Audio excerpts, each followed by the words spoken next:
had a dream last night that I had a DeLorean time machine.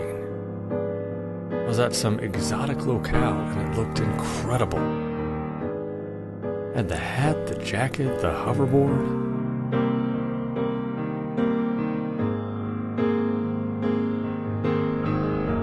But then I woke up.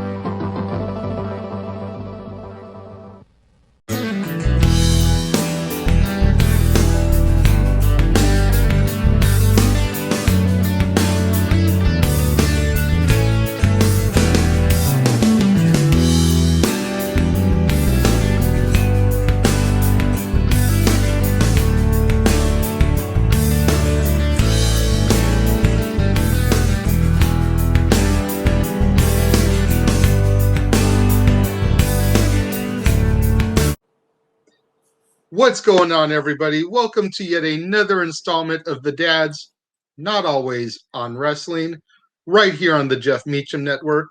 I am the Renegade JJ Williams.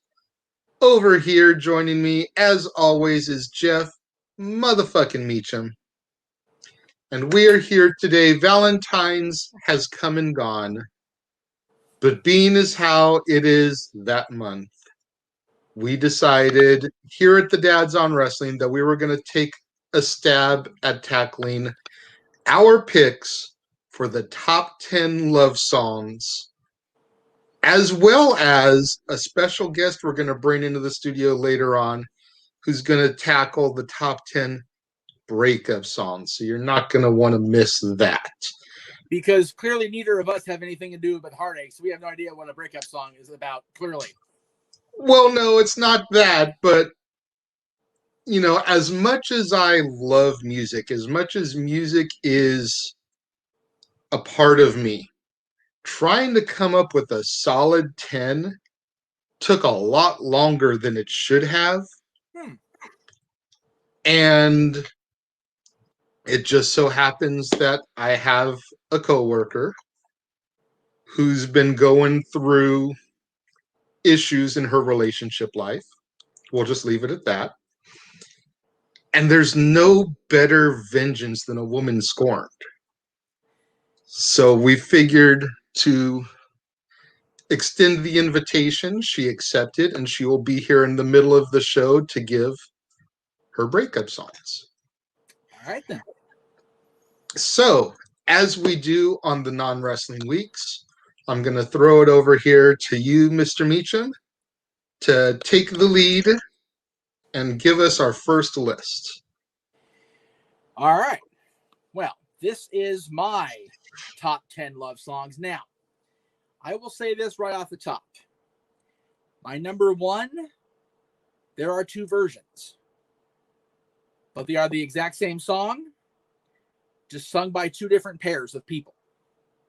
But I couldn't exclude either of them from the process.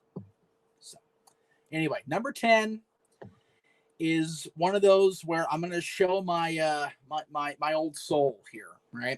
Because you in particular, but everybody in the group, the Casa gang, if you will, has always said I had an old soul, especially when it came to music, and that comes from being brought up by these wonderful people in this house. I done dwelled in for almost 30. It's gonna be 38 years soon. Less than 2 weeks. Anyway, I'm feeling old. I know you're older than me. Shut up. I don't care. Here we go. Number 10.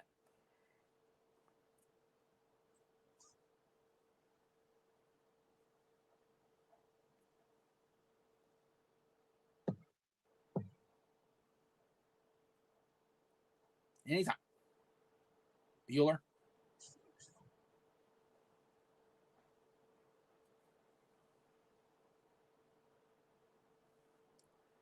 Like I said, y'all have major lag issues here at the network. We've been talking about that for weeks now, so I apologize. Oh goodness, I'm just major editing for this one for sure. It's okay.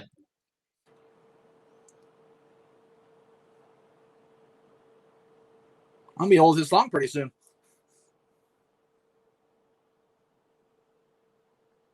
Circle is turning. Slowly I turn, step by step. I understood that reference. Yes, yes. That's in the breakup category, but anyway.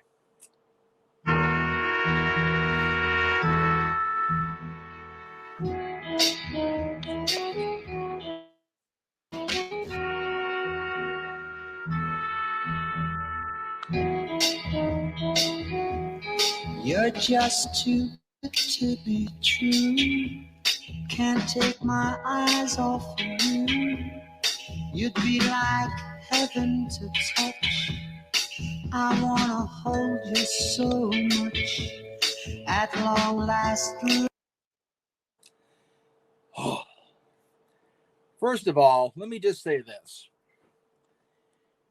Hearing him do this live at the Orleans in Vegas was just an experience, man. Frankie Valli, that voice.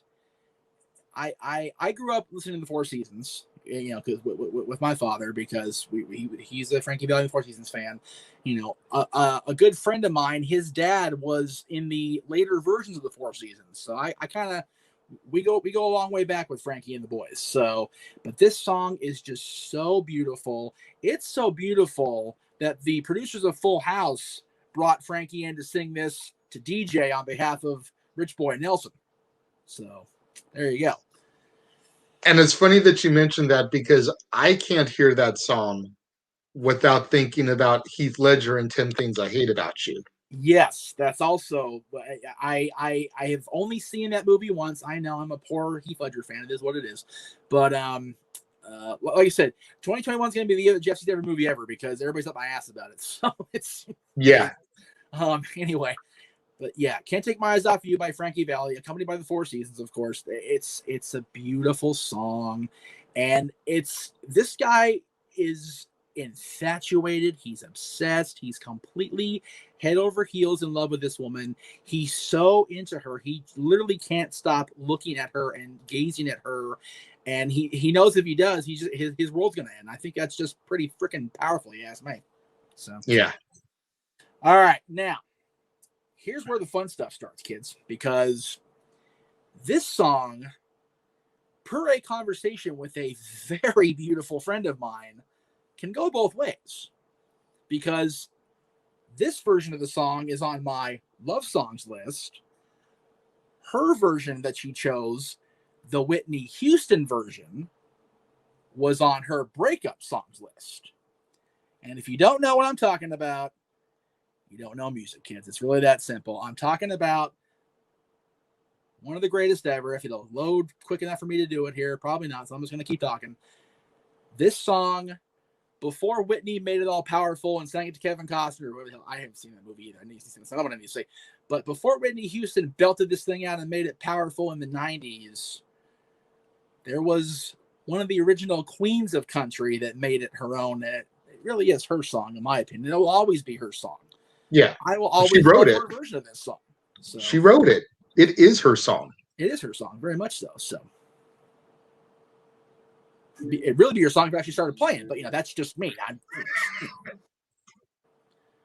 The circle's just spin over her poor little face right there in the middle of my shot here. It's just a beautiful thing. I'm gonna leave it all in. I'm not gonna leave the whole thing in. It's just funny shit. I don't even care anymore. Whatever. This is tremendous stuff here. Cutting room floor my ass. Let's go. Come on. Okay, I'm gonna start singing a song here in a minute, Dolly. You better get it going. No, please don't. We don't want to lose viewers, dog. We done lost them already with this freaking buffering crap. Come on. Good, great googly boogly. All right, I'm going to play. This is why I download the songs and leave them in Google Drive. Well, the thing is, even with Google Drive, it's going to do the same thing because we're still on the Wi-Fi. All right, stand by. I got an idea. Hang on. I fix. No, shut up.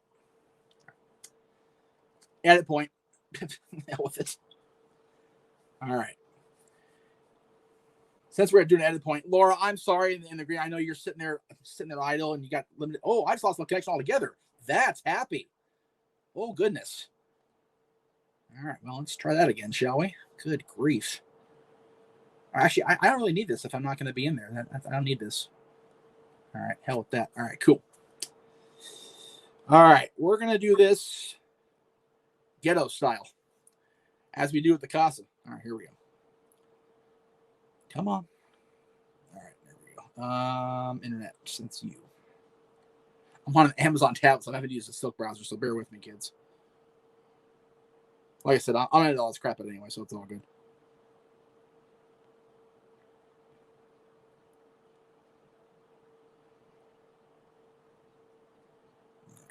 No, that's not what I want to do either.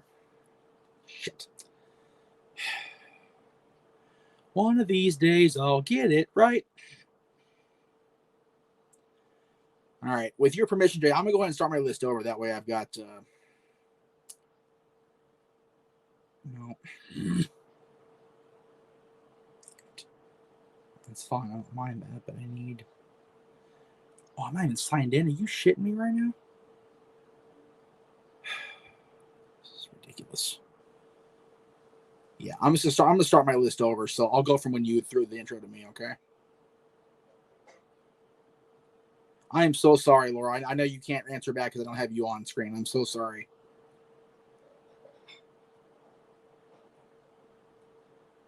Ridiculous.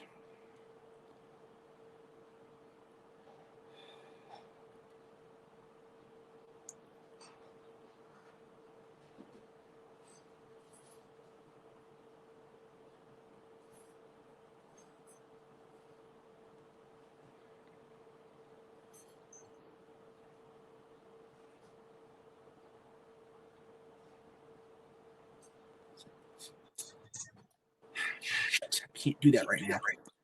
All right. Hang on, guys. Yeah, I know. Oh, okay, all right. No, I don't. Stop. Mute. Google that.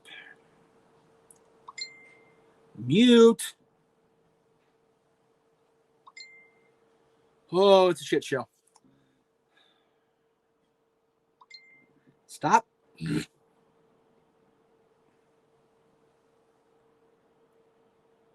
All right, there we go. Now that's what I want to do. Thank you very much. All right. Library.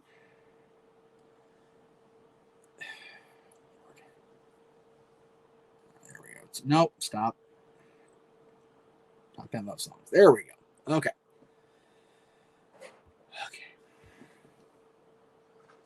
All right, here we go. Okay. 2. All right. Well, you and I talked about this show for a while because I was convinced I couldn't think of 10 love songs or even 10 breakup songs because I'm so not in that place. I haven't been in that place in my life for a very long time. I just don't really care. Like, I just, whatever, right? But lo and behold, I managed to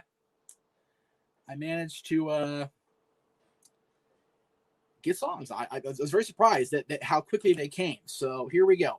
Now keep in mind, I'm trying to do this on the tablet here. So if you can't hear it, I'm sorry. We're working on the fly here because we're live, pal, as we always say here on the Jeff Meacham Network. So if it doesn't work, it ain't my fault. Number 10. That's a little bit loud.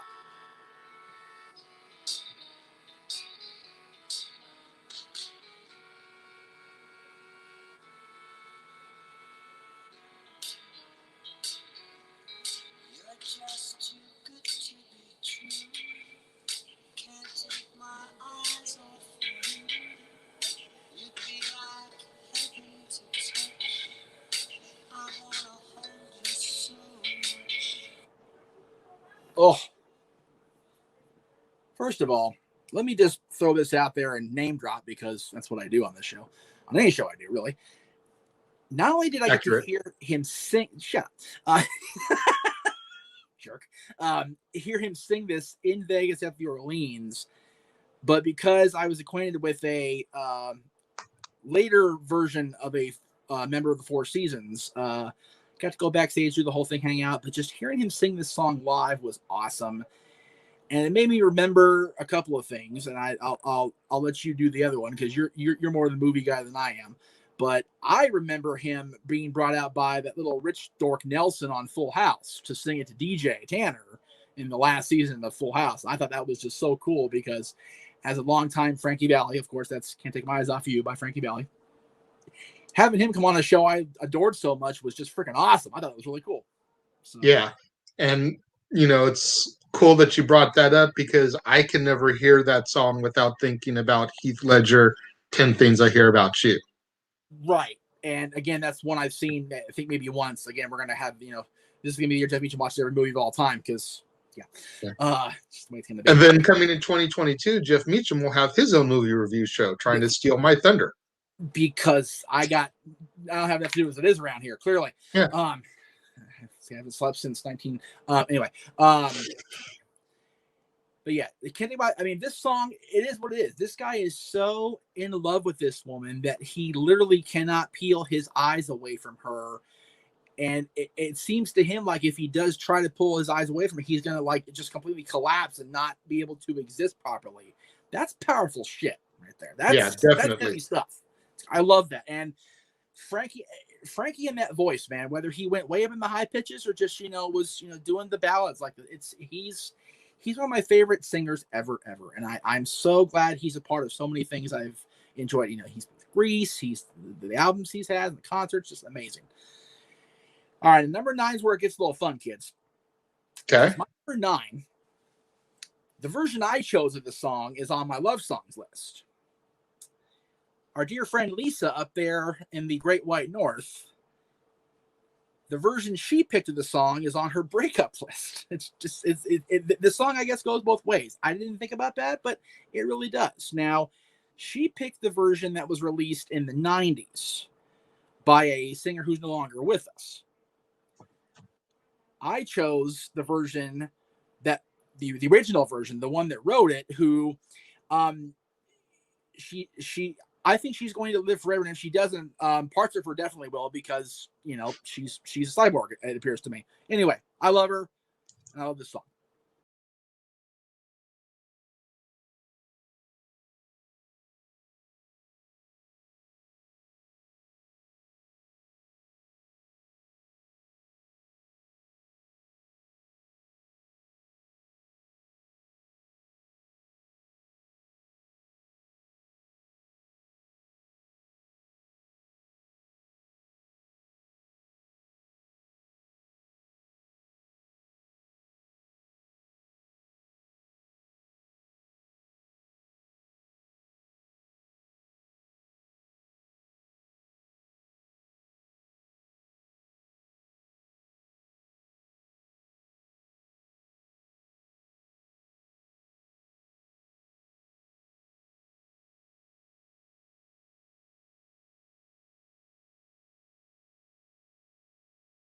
How old she gets, I don't care how much work she has done or whatever.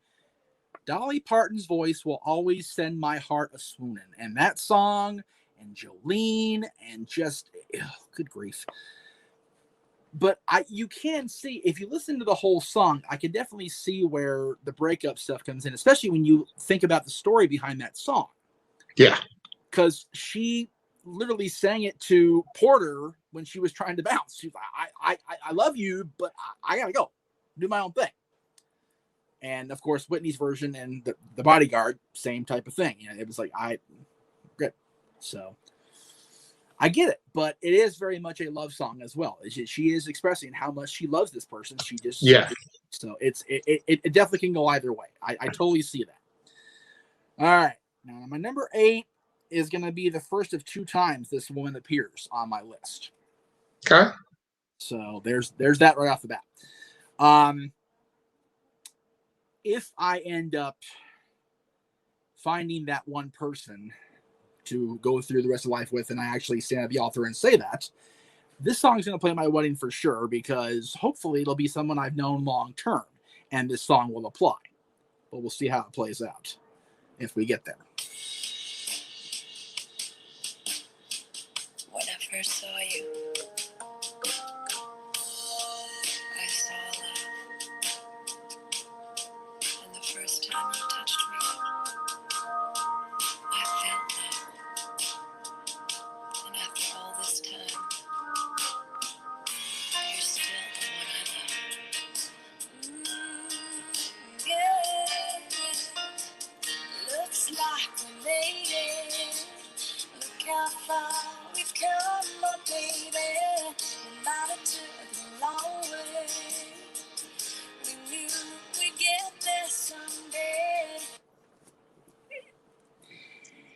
This is the woman in the relationship singing not only to her man, but to everybody around them that said they wouldn't get where they were, they wouldn't go the distance. You're still the one I run to, the one I belong to. I fell in love with this song the minute I heard it. Like, Yeah. I mean, Shania Twain. I fell in love with everything she did the first time I heard it because it's Shania Twain. And when Shania Twain gives you a kiss on the cheek, you pretty much swoon everything she does. It's just kind of the way it is. You get a little biased there. So, but yeah, I love this song so much. That's gonna play at the reception, like later in the reception if I do have a wedding. The one I'm gonna play later is the one that's gonna play for the first dance. So we'll get there later. Okay. Number 7, right? Yeah, 7. Number 7. I still have not seen the movie this song comes from, at least the whole way through. Okay. Bits and pieces on different broadcast TV and probably at Wally where I was working in the break room because they played every movie in the freaking break room ever. Yeah. I literally watched Delph about 6 different ways before I actually got the whole thing. So that's how that works.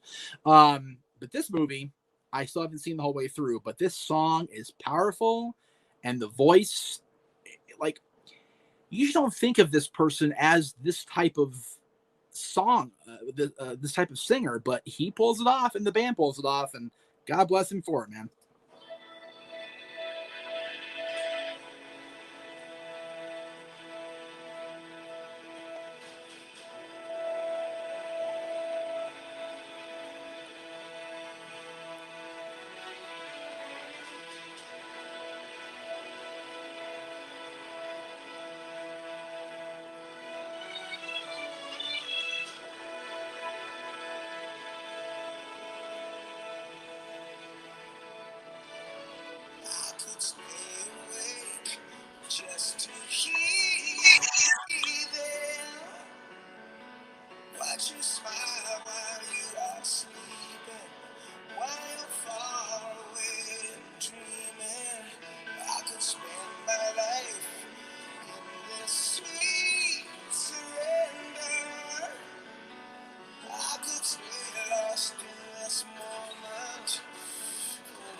Where the hell did that come from out of Steven Tyler in 1998 is what I want to know.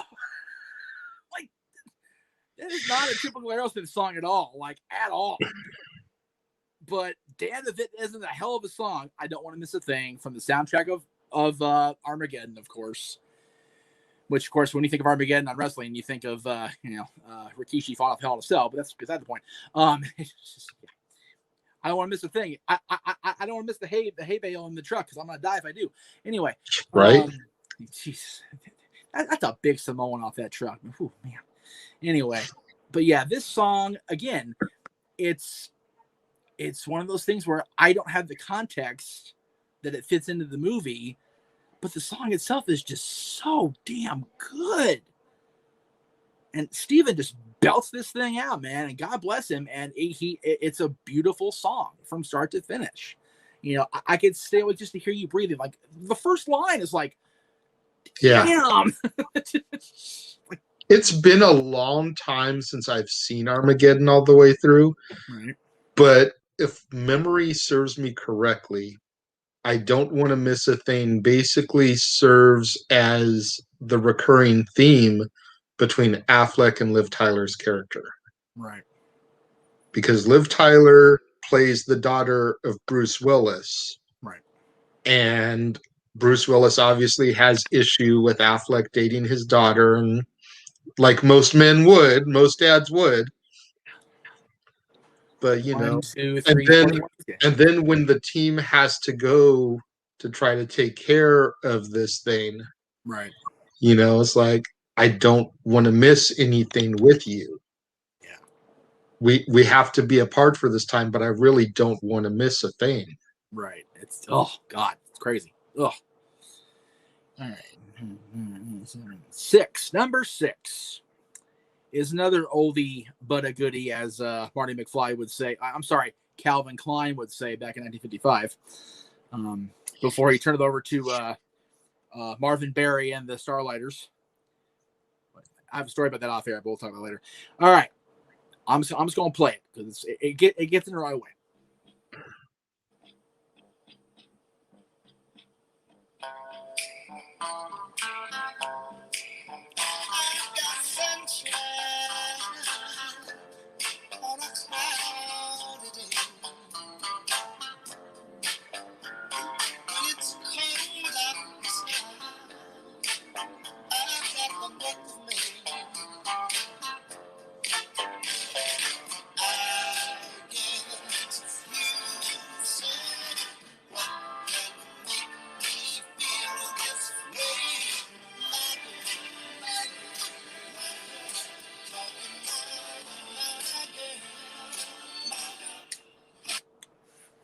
Yeah. It's pretty self-explanatory right there. Yeah, I was going to say words really are not needed for that song. So we'll just move right along then. Very good. Moving right along. Yeah, that's it. This next one's controversial, and I'll tell you why. Well, what number are we at right now? We're 5. 5, 4, 3, 2. Yes, 5. Okay. All right. This song was recorded as a duet, and they weren't a couple. Okay. It's about forbidden love between people that aren't a couple, and they're in couples apart from each other. They then became a couple later, the Naughty People.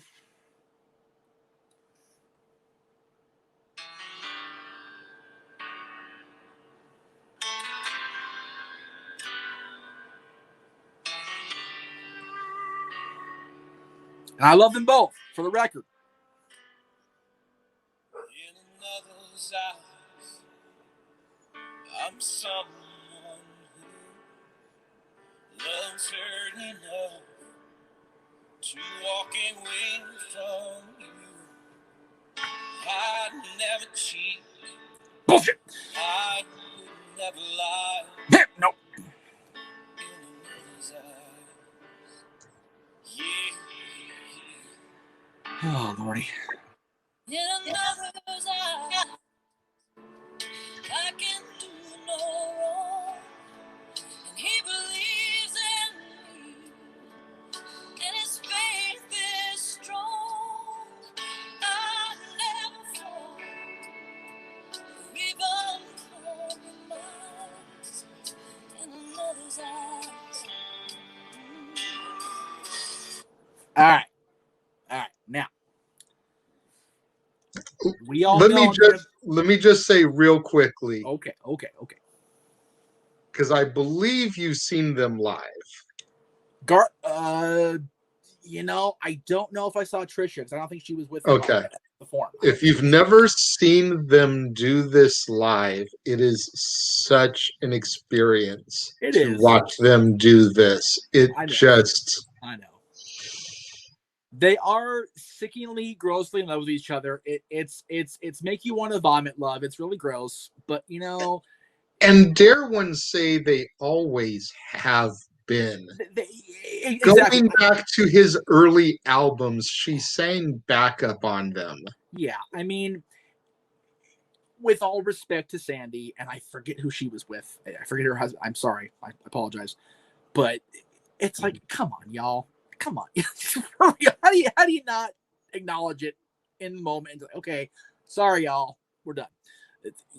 But this song was the path, start down the path. And it's a beautiful song. Mm-hmm. It is what it is, as my shirt always says half the time. But yeah, it is what it is, kids. It's also a breakup song. Anyway, yeah. All right. Number 4. I'm not going to play this whole song. I'm not going to get into where she starts singing because it takes forever to get there. But it is a powerful movie. It's a powerful song. It's a powerful singer. And I would be remiss if I didn't include this song on this list. You're going to know it as soon as you hear the first few notes. So I'm just going to play them and then we're going to get into the conversation.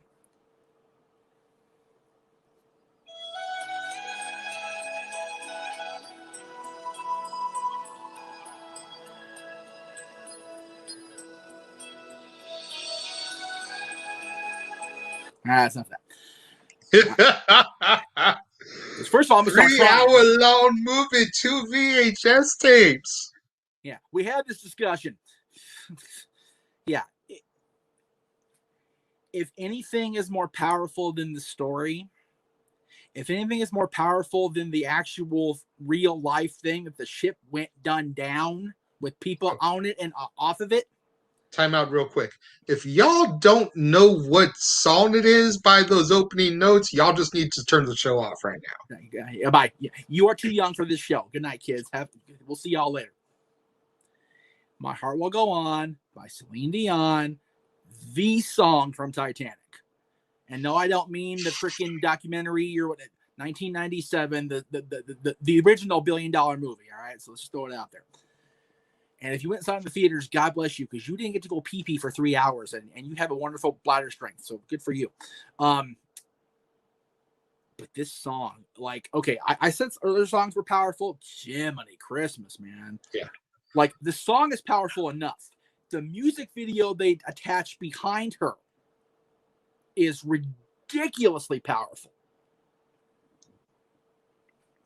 I only recently have gotten to the point where I can even listen to this song.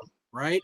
Because when it first came out, it was everywhere. And when a song is oversaturated like that, I tend to go the complete opposite way. It was I did it with My Heart Will Go On. I did it with My Heart Will Go On. I did it with I Will Always Love You by Whitney. Yes. I did it with countless others. Yeah. When a song is beaten to death like that song was, I go the other way. Yep. It took Newfound Glory from the Screen to the Stereo Volume 1 and their cover of it, right, to get me to actually listen to the full song all the way through. Yep. After that, I was able to start listening to Celine's. Yeah. Yeah. And they do it in like 1 minute and 59 seconds. Right. Yeah. It's Celine's still singing the first verse. Yeah. It's their Mickey's Christmas Carol for you. That's what that is. Yeah, pretty much. Get it in, kids. Let's go. It's time to go. Get your shit in. That's right. Thank you, Brian Cage. Anyway. All right. So, all right. Here's where I start boohooing, because these next 3 songs, well, like I said, number 1's 2 versions, but whatever. Okay, so we're at number 3. We're at number 3. Number 3, like, all right, the movie makes me cry because it's so freaking tragic. It's awful. I don't like it. It's not okay that it does this to me. And I don't even like the actor. Like, I do now, but I didn't then until I've seen him in more stuff. But you'll know what I mean. Okay.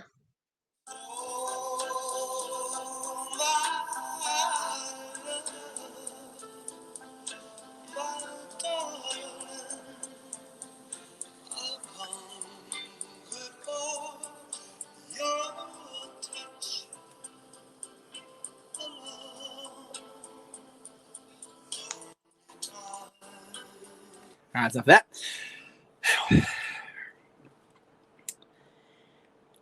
I will say this as the soulless ginger in the room. Okay. If you hear that song, or if you see Ghost with this song in it, Unchained Melody by the Righteous Brothers, and you don't even feel a tear forming in the back of your eye to come out of the tear ducts, you a soulless bastard. Damn it, this song is just brutal on the heartstrings. I will tell you that right now. What I'm going to try to do is turn the volume down so I can play the next one and then cue it where I want it to go. Because the freaking intro is forever. All right. But yeah, Unchained Melody by the Righteous Brothers is just powerful.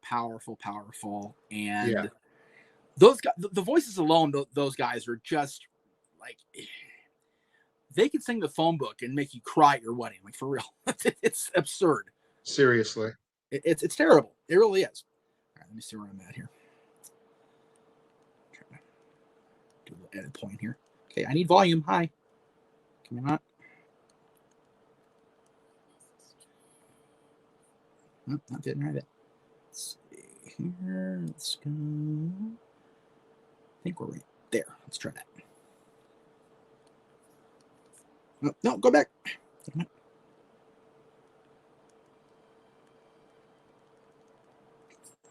There we go.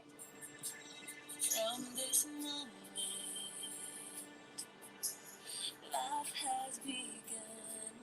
From this moment, you are the one. Rock beside you Is where I belong. from this moment on. That's right. Brian White does exist. Because if you could do Shania's stuff now, she sings the whole song. And I think that's wrong. They cut her out of it. They cut Brian out of that. But that will be my first dance song in my wedding. It is, and will always be my favorite Shania Twain song. No matter how alone I am. Because it's beautiful. And Brian does a wonderful job accompanying her on this song. And it is going to be my wedding song. I have a playlist on Spotify that says wedding, and the freaking album cover is Shania's Come On Over cover, because that's the first song, because that's what's going to play. Okay. I think you know what number one's going to be, so you're going to have to help me bear with me here, because I think you know what No worries. Go ahead. All right. This song first debuted in 1992 when the movie came out, obviously.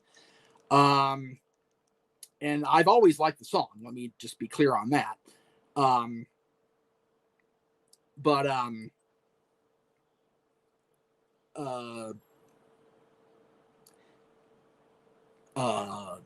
When I got together with my son's mother in 2005, it became our song. And it was our song for the longest time. And I just recently, when I went to a friend's birthday party back in October, another couple that was there at the party, we were doing Disney karaoke, and I was asked to do this song, and I hesitated, and I didn't want to because I didn't have anybody there with me. And by the grace of help, the couple friends of mine sang the song, and I thought, you know what, this is your song now. You're good to go. And I'm going to play the part that you like about this part of the movie too, just so you can hear it, Jay. So let me cue it up here. All right, here we go. This is the original movie version from 1992. You don't want to go for a ride, do you? We could get out of the palace, see the world. Is it safe? Sure. Do you trust me? What? Do you trust me? Yes. I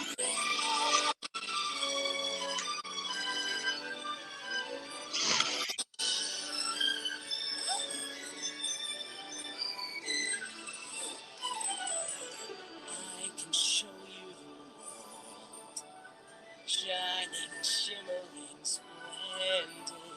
Tell me, princess, now when did you last let your heart decide?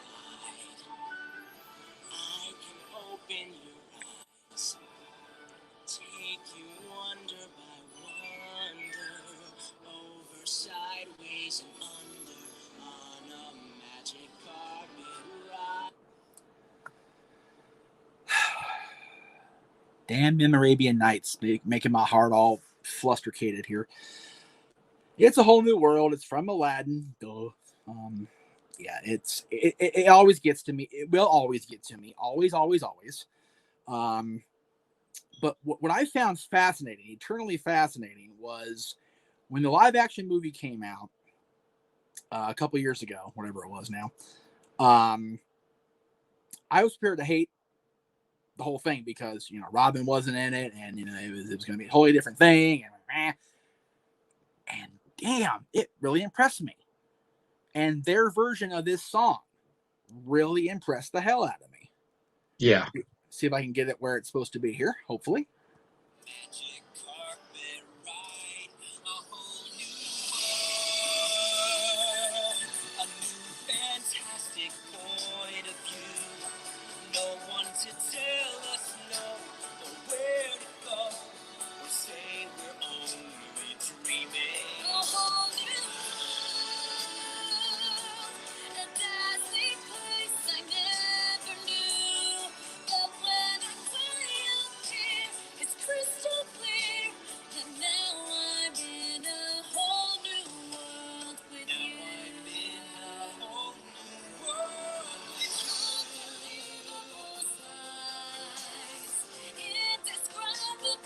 feeling. All right, I gotta stop. Okay, pause, you damn tablet. Before I start talking. God. Anyway, it's taken me a while to get here. I like the live action version better. I really do. I don't know why. Maybe it's just the ability to disconnect from the original for me. I don't know. But I love the way Jasmine sounds in this version better. And I don't know. Like, I like it better. I don't know. But yeah, my number one song is A Whole New World. And I know it's Disney, and I always got to tie it back to Disney. Oh, yeah, I'm wearing the wrong hat, of course, because I'm an idiot. Anyway, yeah, it's, yeah. Y'all know why. I've said it many times in the last 10 years, which, you know, we had our 10th anniversary not too long ago. So, you know, I'm sure we're going to go over it again in the next 10 years. But, you know, it's a beautiful song. Anyway. All right. You know, very solid list. Thank you. Yeah. I try. I do have to go and say this much. Here we have no songs that are the same. I think it's the first time in the history of the reboot that we have nothing in common at all. Yeah. Which, you know what? Knowing our various tastes in music does not surprise me one bit. Honestly, God, it doesn't. It doesn't surprise me. Full disclosure, I almost use A Whole New World because you know how much that song is to me. Yes. But I was like, if I go down the proverbial Disney rabbit hole, if you will, unintended, then the whole 10 list is going to be 10 Disney songs. Yeah, I was very careful. And I did not want to do that. Yeah. So, I didn't want to bring up the Disney song. I'm like, oh, shit. We know what number one is. Let's move right along. Let's just keep going. So. All right. Now, as I said at the top of the show, yes, you fall in love, you think things are meant to be, and then something happens, and you end up breaking out. You are really giving this girl an interesting build-up. I'm not going to lie, brother. I'm just throwing this scenario out there. You know, you get, there's, for every love song, there's a breakup. For every couple that falls in love, couples fall out of love. Oh, yes. And like I said at the top of the show, what better than a woman scorned to come in and talk about 10 breakup songs? So let me introduce to you first since the reboot of Dads on Wrestling, we have a special guest outside of the two of us. Yes. Let me introduce to you my co-worker, the lovely Laura. Hello, welcome to the show. Well, thank you. You can hear us fine now? Yeah, I can. I couldn't hear you guys for a second. Okay, cool. That would be the Jeff Wi-Fi having the spaz. Don't mind him. All right, I won't. So go ahead and tell the people a little bit about yourself, Laura. Oh. Or at least as much as you want to divulge about yourself. All right. Well, I am, as Gerald has pointed out many times, and as Jeff pointed out earlier in the show, we don't use that name on this show, sweetheart.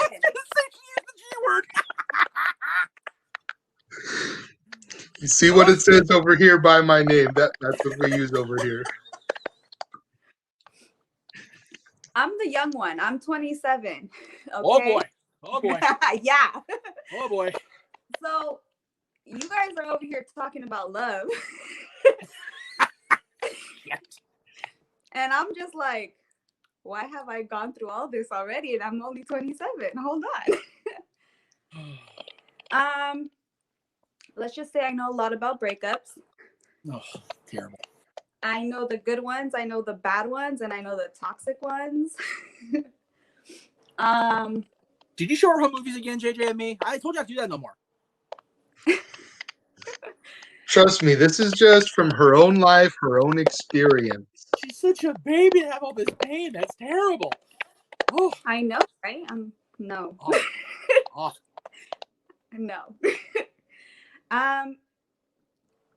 I actually was going to put on a song of I was gonna put it on my breakup song list, but it also goes on my in love song list. See, there you go. See, there you go. See, I had the same thing with you. Was gonna be my wedding song, my first dance. Nice. Now every time I hear it, it's like, fuck. Can I say that? Yeah, you can say that. We get one F-bomb a show because I'm being monetized by YouTube now, so I get one a show. So you took it from me, so there you go. I'm sorry. I'm so No, sorry. But please. We're talking about breakups here. I needed to use it. Oh, well, no, that's the thing. You're doing the breakup section, so you've got the clearance for the F-bomb today. So you got it. There you go. All right, cool. But it's not on here because it was too painful for me. Okay. I cannot. We could probably sneak that in later, Gerald. Totally kidding. Don't do that to me. Don't do that to me. Okay. Well, no. We can talk about it off air. We don't need to have it all on the public mess. That's fine. That's no big deal. All right, cool. Well, my songs are a little more from this generation. Not even so much my generation, just the generation we are in now. I mean, there's too many love songs and too many breakup songs that could be used in order for me to just pick 1 or 10. But these are the ones that I picked that I related to most and that helped me and made me feel like, you know what, I can do this. Let's keep going. Now, that's what a breakup song's supposed to be. Breakup songs are supposed to be able to get you through the BS and get you through to whatever you need to get to next. Exactly. Well, let's start. This one is a little more upbeat. It's one of those songs where you hear maybe after a year, 2 years, maybe, depending on how long it took you. When you hear it, it's like you remember that one ex and it makes you feel so pumped, like, and you said, I'm crazy. Okay. Yeah. It's called Maniac, and it's by Conan Gray. Gerald, let's play a little bit of the snippet here.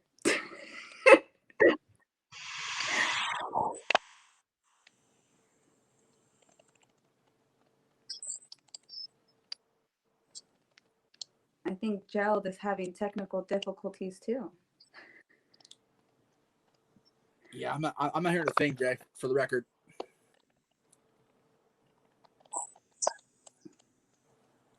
Is Jay frozen? Me or Gerald? JJ, is he frozen? What? No. We can't hear the He's music coming out of where you're trying to play, brother. We can't hear a thing. Okay, then you may have to put the video into the stream there. Oh, jeez. Okay, hang on. Stand by. Here we go again. Edit point number 2. Oh, okay. Because I did the same thing I did earlier, and you said you heard it. All right. Since we're doing an edit point, for the love of God, call him JJ. He's gonna have a stroke. I'm sorry, I'm not used to that. You can't hold. I know. It's all good. I know. That's why I was like, the name you see over here is what I go by on the show. You know what? Renegade at best, JJ at worst. Okay, let's turn my mic off. Turn my camera off. I have always hated my name Gerald. Hated it. I think it's such an old sounding name. So is mine, but yours has a little more spunk to it. It doesn't sound as boring as mine. There are certain people who I don't mind when they say it because it sounds, all right coming from them. But in public forum like this, like, no. All right. So I've got it. Okay, here. Let me hang on a second here. Let me add the stream. There we go. Okay.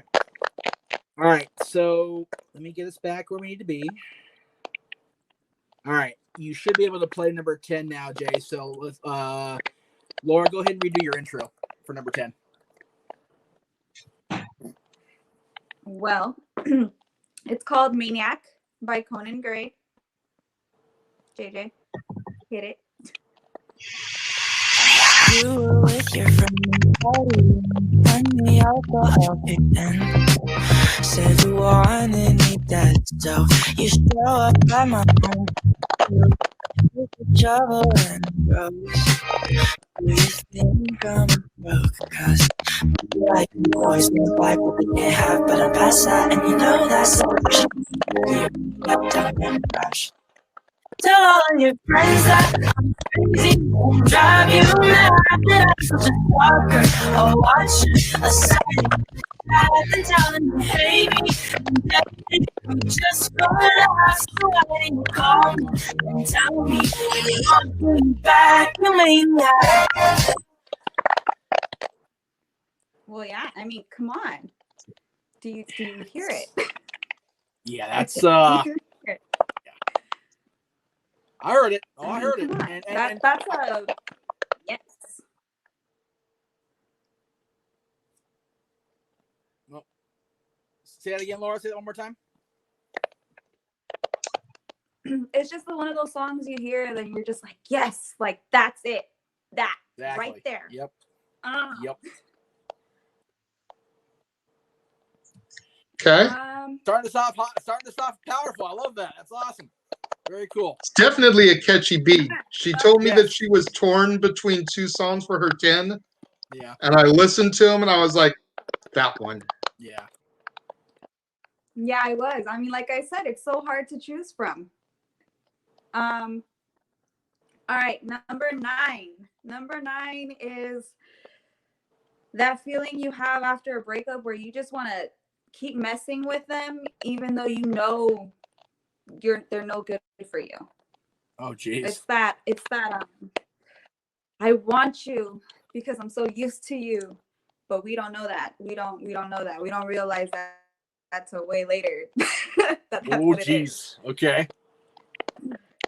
All right. And it's a little country, okay? Because come on, who doesn't like country songs? Really? There we go. Speak my language, Jay.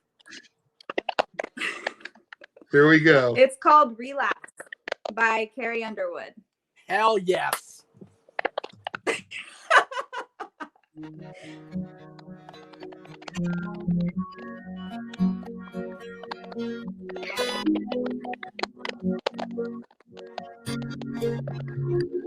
If anyone asked, you never told me, and I know you know better than to call me. Let's just hide out under the covers. One more secret between two old lovers. And it hurt.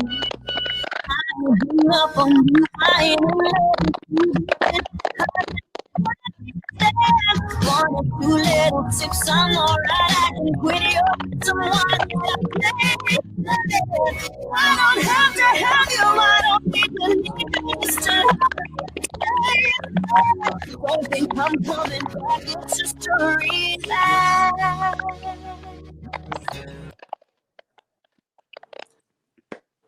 But before here, at a point real quick, are you typing during the songs out of curiosity? Me? Yeah. Okay. No. Either of you. Me? I'm hearing like clicking. I'm No. hearing like clicking. Okay. All right. No, all right, go I'm ahead. hearing it too. I think it's the static. Okay. I'm asking because when I muted your mic here, it stopped. So I'm just wondering if it's on your end or not. I was just curious. Anyway. I don't know. All right. So Carrie Underwood song. Boom. There you go. Go ahead.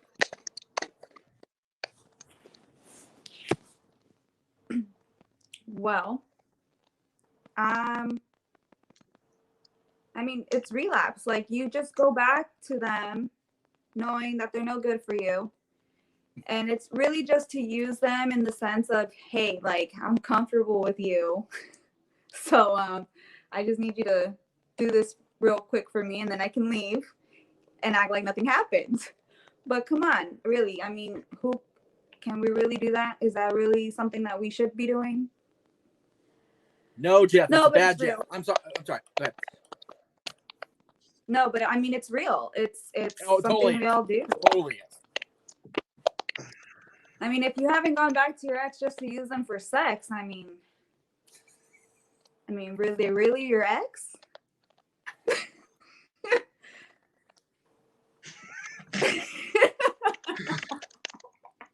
My boy's in the next room, y'all.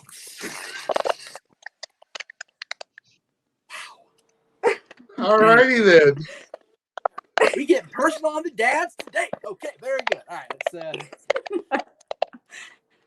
All right. I'm in trouble. Anyway, let's move right along. Okay, I'm sorry. No, yeah, it's you're good. good. You're good. All right, my number 8 was a little hard for me too. That one is kind of like you're blaming yourself for it not working out, even though you know 100% it wasn't your fault, Right. but you just can't help but feel that way. And you feel like this is the only person ever that you're ever going to meet, that's ever going to be in your life, that you just can't, they just can't bring the you that you are back to life. Like, it's kind of just like, it's only them and that's it. And this is what I believe, though we know differently. It's called Empty Space by James Arthur.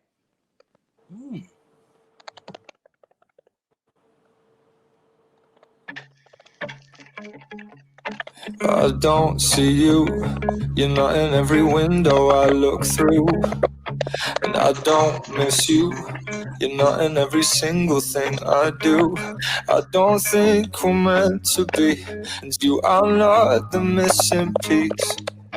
I won't hear it whenever anybody says your name, and I won't feel it even when I'm bursting into flames. I don't regret the day I left. I don't believe that I was blessed. I'm probably lying to myself again. I'm alone in my head, looking for love in its dry. Yes, babe, but I don't think I'll find it, 'cause only you can fill this empty space. I wanna tell all my friends, but I don't think they will understand.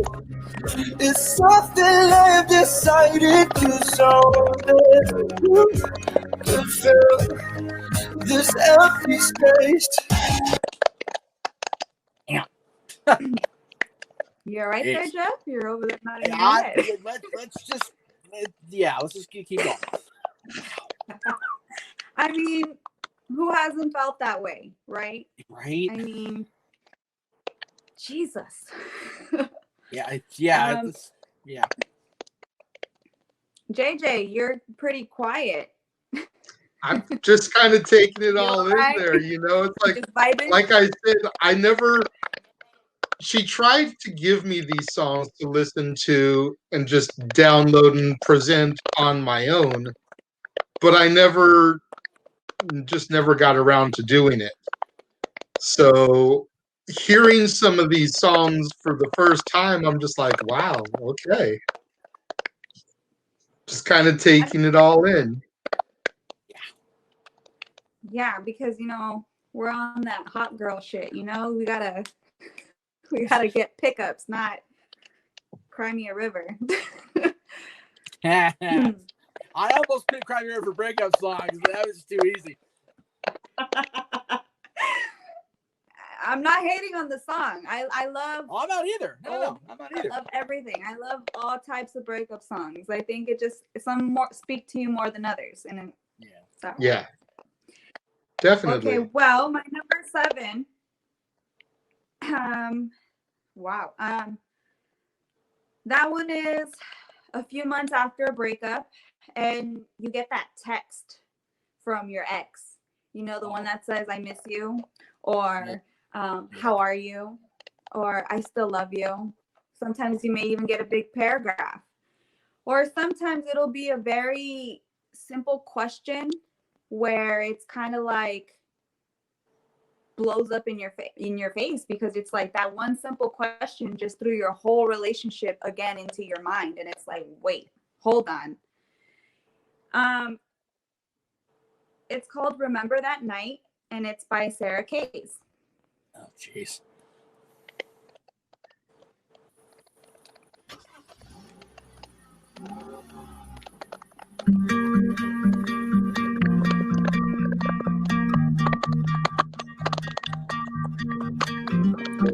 The day after you said goodbye,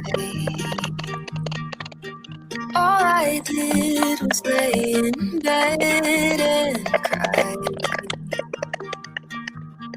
But after 1 month, I started to move on, and after 2, I felt alright. Then 3 months in, you were off my mind.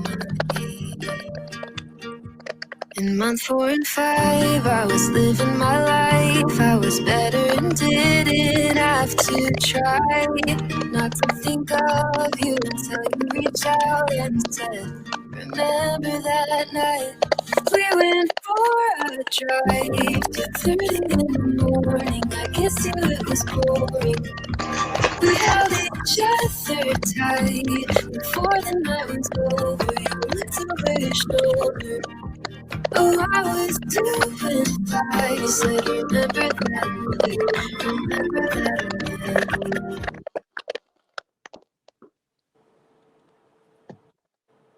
Do you remember that night? Is it coming back to you guys?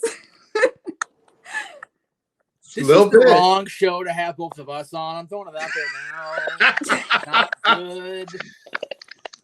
Jesus. You know those Facebook posts you'll see every now and again where it'll be like, you know, drop your favorite song, I'll listen to it, and I'll get to know you that much better. Like, I feel like that's what's happening right now. It's like I'm learning so much more that I already knew about Laura by hearing some of these songs. And she's learning way too much about me way too fast by my reactions to all this shit. Yeah, right? I mean, yeah, you guys,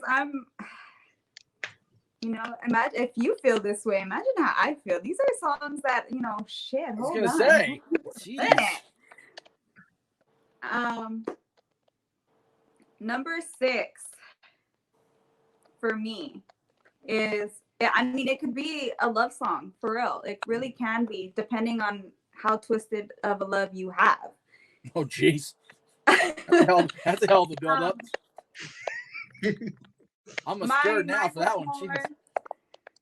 Mine was more of a twisted breakup than a twisted love for this one. It's called Where It Stays by Charlotte O.C.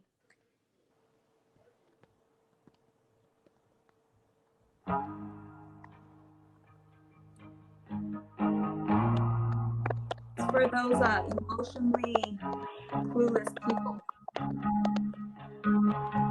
I never knew I would cry when I heard your name. And now I'm running to your heart as I feel the pain. We found the devil in our love, we found a way. Why do I feel like you're with me everywhere I say? Tell me where your heart is, tell me where you keep it, tell me where it stays. Tell me where your heart is, tell me where you keep it, tell me where it stays. It feels like a ghost is walking on my grave. If only you knew how long I'd wait. It makes me really angry when you can't relate. makes me feel like you're living and I'm away.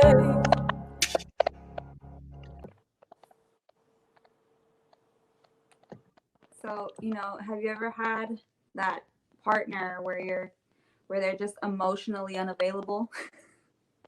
I think we've all been there at least once. Yeah. Once, twice, every time. Yeah. That song is literally like, hey, you're emotionally unavailable. Let me in. Come on. Right? But I cannot be And here. it never works. No, it never does. It really never does. You can't help that person is just unemotionally available. Exactly. All right. Well, my number 5 is, let's see, how do I put this? My number 5 is just that after a breakup where you're just kind of like, damn, you got a new person already? Hold up. Wait a minute. I hate that shit so much. It drives me crazy. Like, what was I? Right, exactly. Hate that. It's the worst. And this one, it really does ask you that question, maybe in a different way. But I mean, I feel like you're gonna feel it. It's called "A Little Bit Yours" by J.P. Saxe.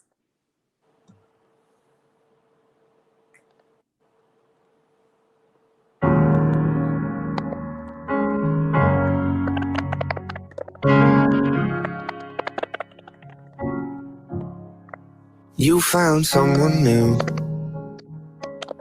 before me, and you didn't try nearly as hard. And maybe that's the problem. I don't know how to take it away from you without giving someone else my heart. All I do is get over you, and I'm still so bad at it. I let myself want you, I let myself try, I let myself fall back into your eyes. I let myself want you, I let myself hope, I let myself feel things I know that you don't. You're not mine anymore, but I'm still a little bit yours.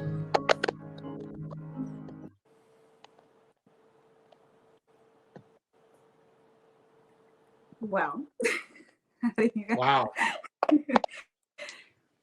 Yeah, that one kind of hits a little bit. Like I've been there. I think all of us have been there at some point, Yeah, most definitely. I know I have.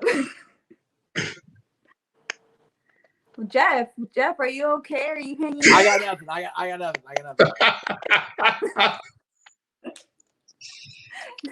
Did that one hit home? This is why the boys aren't doing the breakup part of the show. Oh, that's right. You guys are not allowed to show emotion. You're men. That's right. That's right. That is a horrible lie. It is. It is horrible. It definitely is. My son is allowed to feel all his feelings. Let them all out. Show them. Exactly. That's right. My son is too. I'm dead inside, so I don't care. No, I always make sure to let my son know, let your feelings out. It's okay. Let them out. You got this. We try very hard to encourage our kids to allow themselves to have the moments where they need to express that. And at the same time, our JJ's and ours respective kids are teenagers. So it's like you gotta find the thin line between expressing emotion and being dramatic teen. It's like rein that shit in. So it's you gotta find the middle ground there. I can tell you that it works because my son does not cry for the same thing twice. He lets it all out in one run. There you go. Never again. Right. Well, that was my number 5. My number 4, it had to get on the list because, it was recommended by JJ. It was. Oh, so it's your I'm fault. gonna Got say, it. Okay. yeah, I'm gonna say he put me on, because I listened to the song and I was just kind of like, for real, like right now, please.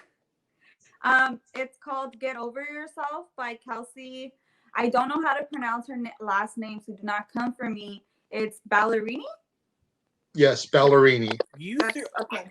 Okay. All right. Now I'm mad at you just because. I'm sorry. No, it's not your fault. It's his fault. Go ahead. Go ahead.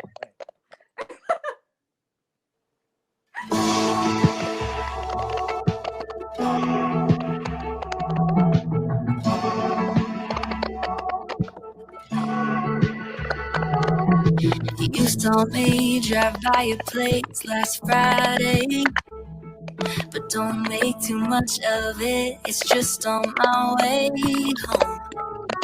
I didn't see the picture that you posted in this bar, and when I pulled into the parking lot, I didn't see your car. You can tell your friends it's all on purpose, that I'm the crazy ex that wrecks your life, but there's no intentions underneath the surface. So don't go reading anything between the lines, 'cause I'm over you and everything that we used to do together. My Saturday night was brighter, I never felt better. I didn't miss your beat when I heard you were singing somebody else. And I'm always thinking that every move that I'm making is just a game that I'm playing, because my heart is still breaking. Boy, I'm over you. I'm over you. So get over yourself. Be mad at me all you want. I sent her 2 songs. I was like, look, please try to find a way to put these on your list. If you can't, I completely understand. That was one of them, and she got it on the list, and honestly, a lot higher than I was expecting to see it. The other one I sent her was "You Ought to Know" by Alanis Morissette, and it didn't make the list.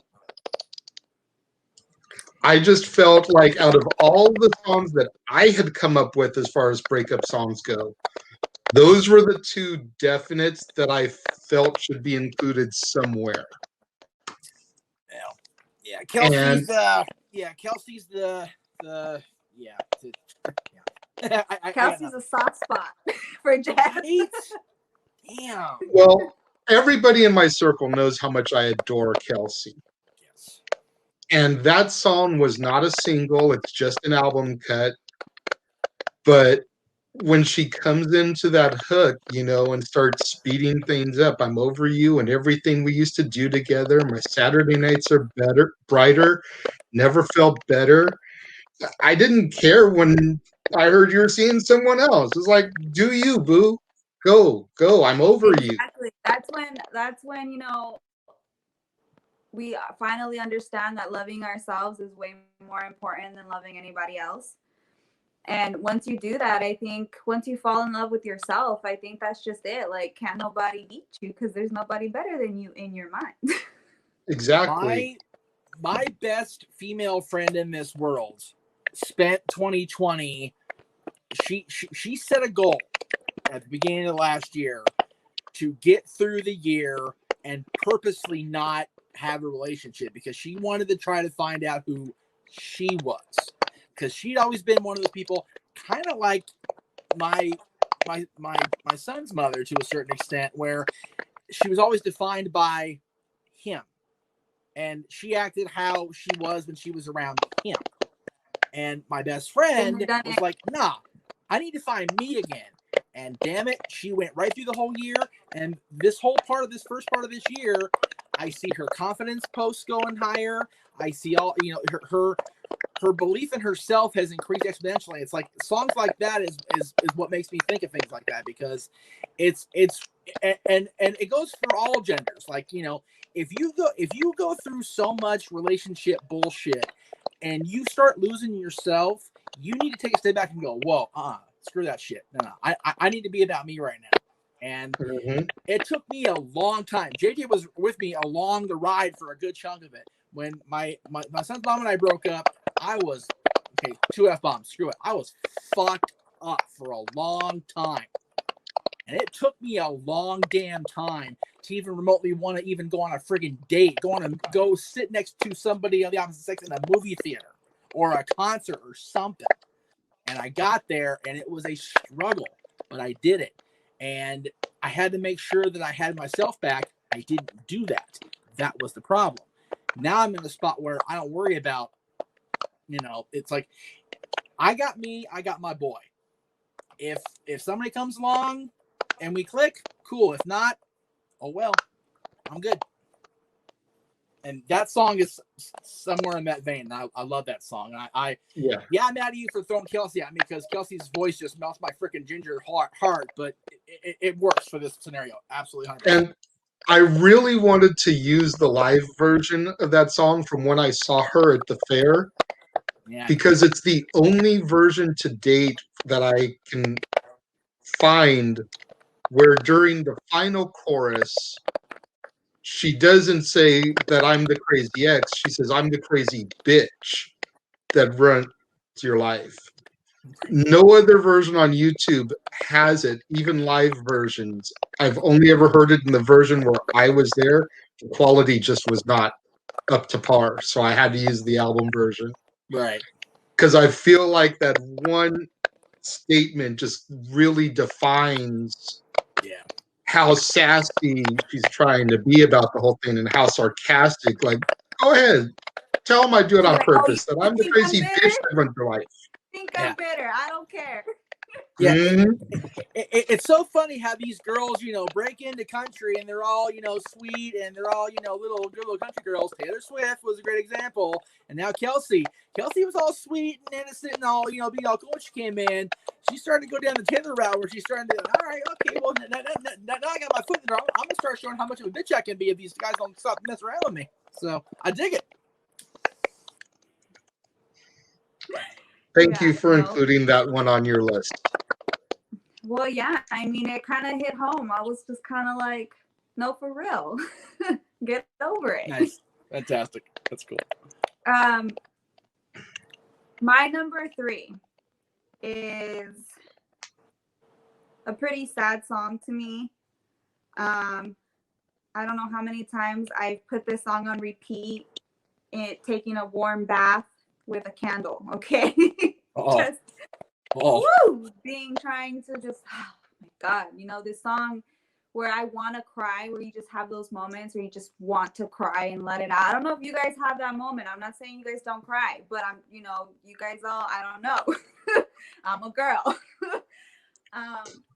But there's definitely no moments where I sit in like the bathtub with a candle and just let it all out. But there's definitely those moments where you feel like you've just been pushed to the edge and you get into your car and you want to let out that scream. Or for me, I'll put on something that's a little bit more violent so I can get that aggression out. But yeah, I totally can feel where you're coming from with that release song.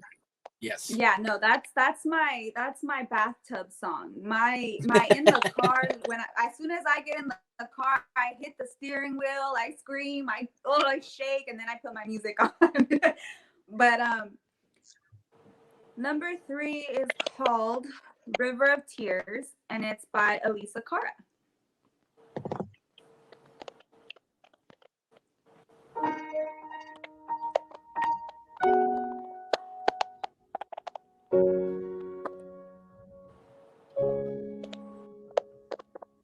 Still got the flowers that you sent, and I know you wrote to say that we were meant to be forever. I keep them all as evidence in a drawer under the mirror, filled with empty promises. I don't know why I keep letting you lie to me. Hard as I try, it seems I can't break away. I thought that you would be the hero, come and save the day, but you're a villain. Your sins unforgiven. I'm going down. You have watched me drown in a river of tears, lost beneath the stream.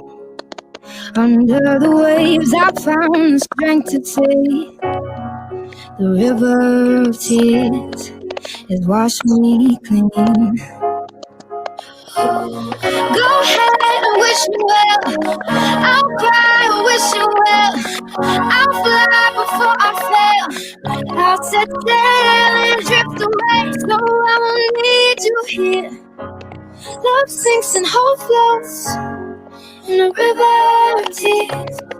In a river of tears, I catch the scent of every wind.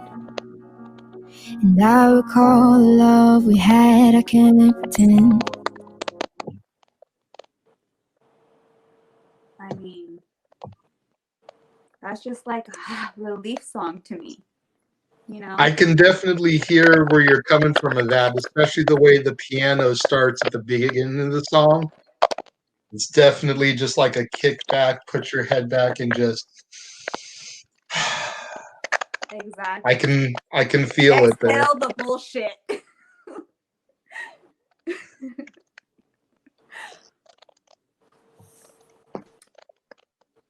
I mean, Jeff, come on, you haven't said anything. I like JJ knows I don't do breakups well. I don't relive them well either. For the record, I have a really like I said. Full disclosure, I had thought he had said we're all doing breakups, not just you. So I went through my songs and I was a mess this morning. So now I'm like, now I'm hearing your songs and I'm even more of a mess. I'm just a big giant ginger puddle. Don't mind me. I'm just going to be over here and dissolve into a mess. I'm good over here. I'm all right. Well, look, I'm gonna get a little more personal with you guys because oh, shit. Here we go. My breakup songs were not just for myself because I was done dirty too. There's a song. This next song is one where I did my dirt, you know, and I actually was like, damn, like, is this how he felt? Like, did I do that to him? So I mean, with my son's dad, you know, Jeff, I'm sorry, you know, kind of relates. You know, we were both very toxic to each other, very, very toxic. And towards the end, well, no, at the end, I think I was the most toxic at that point. I think Oh, wow. I just became I lost myself completely. I don't even know what happened. Like, I can tell you that it was a year, the last year of our relationship, I had completely lost myself. I became this person that I didn't recognize anymore. And I can admit that. You know what? Fuck. Like, I became so toxic. And when I broke up with him, it was me trying to do something good for not only him, but for me, because what the hell is going on with me? Why, like, I can't be doing this to you. We need to let this go before we hate each other at the end. And, you know, looking back, I can see where he was hurt, and I can see where maybe I could have did it differently. And, you know, it hurts to hear this song, and I kind of wish it was by a girl, because I kind of wish, you know, it related to someone doing it to me. But no, in this case, I'm the villain. You know, I'm the one that created this mess. My number 2 is called "Grew Apart" by Logan Mize.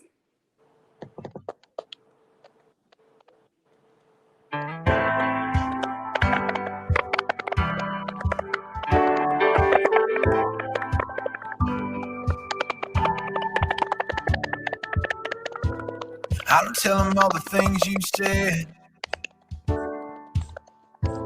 I don't tell him about the nights you left. I'll show them these texts I saved, all the games you play, they don't know nothing about it. Whenever somebody says your name, I don't break. I just say it's for the best. Oh, now wasn't anyone's fault. It didn't work out. She's a good girl, just wasn't the one. We wanted different things. We had a good run. She's better off, so am I. It is what it is. Yeah, it's alright. I'll tell them how you broke my heart. Just tell them that we grew apart.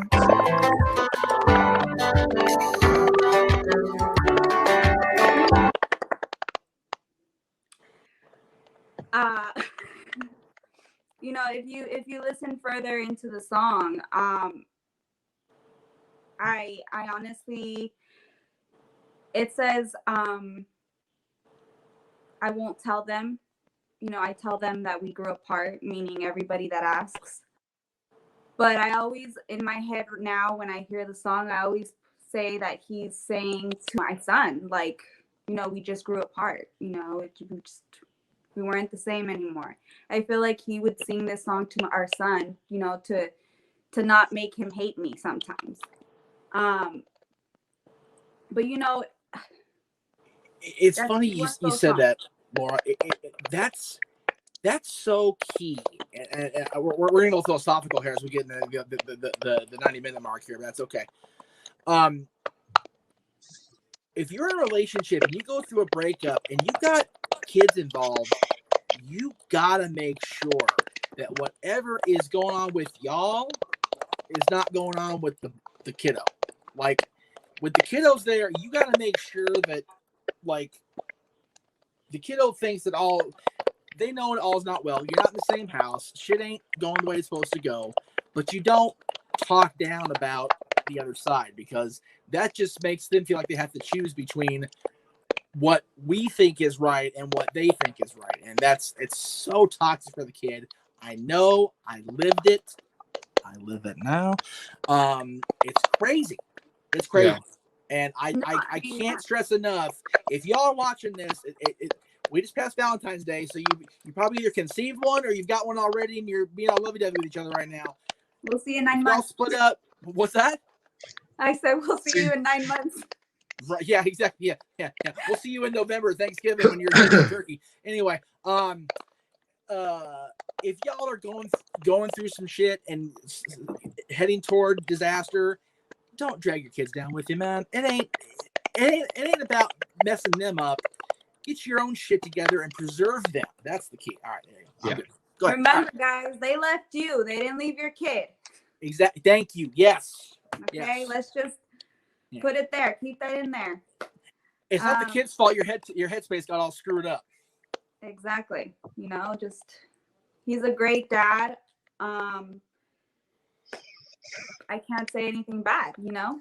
And the thing, that kid is an example of, at least at one point in the year, the 5 years, however long you were together, at one point you loved each other so much that you brought another life into this world out of that love. So there's something to say about that, you know? Yeah, no, exactly. You know, exactly. My kids are very, like, you know what? They're very out of my business. But yeah, guys, that was my number 2.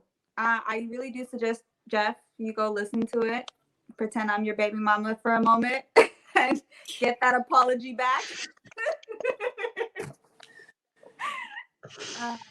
As Jeff's cheeks turn bright red, we're going to go ahead and hear her number 1 song now. Yeah, which I gotta say, before she starts giving her introduction, it does tie back to wrestling, Jeff. Oh, dear Christ. I didn't do it on purpose. I know. I know she didn't. That's what makes it even better. I know. Oh, Lord. You're welcome. I'm probably going to cry. Let's just hear the first note, but go ahead. All right. Well, you know, a lot of people listen to this song and they say it's about a drug. But I mean, if you've really been in love before, you will know that love is like a drug. Okay? It's called Hurt by Johnny Cash. Oh my God.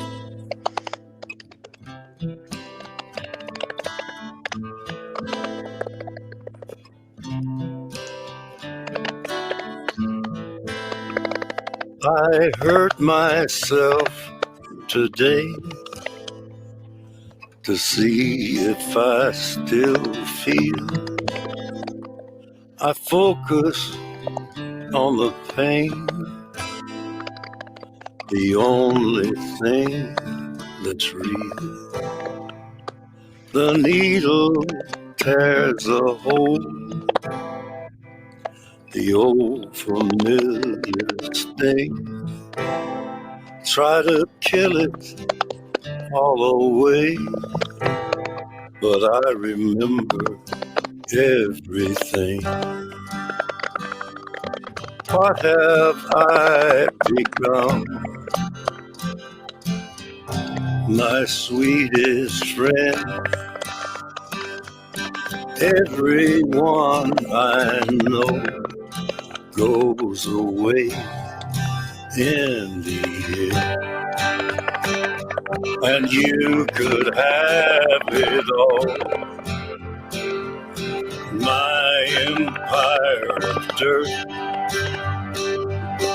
I will let you down. I will make you hurt.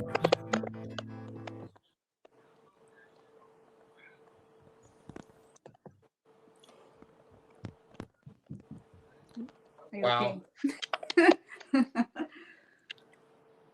Just to give you context, Laura, did JJ fill you in on the context as far as wrestling goes?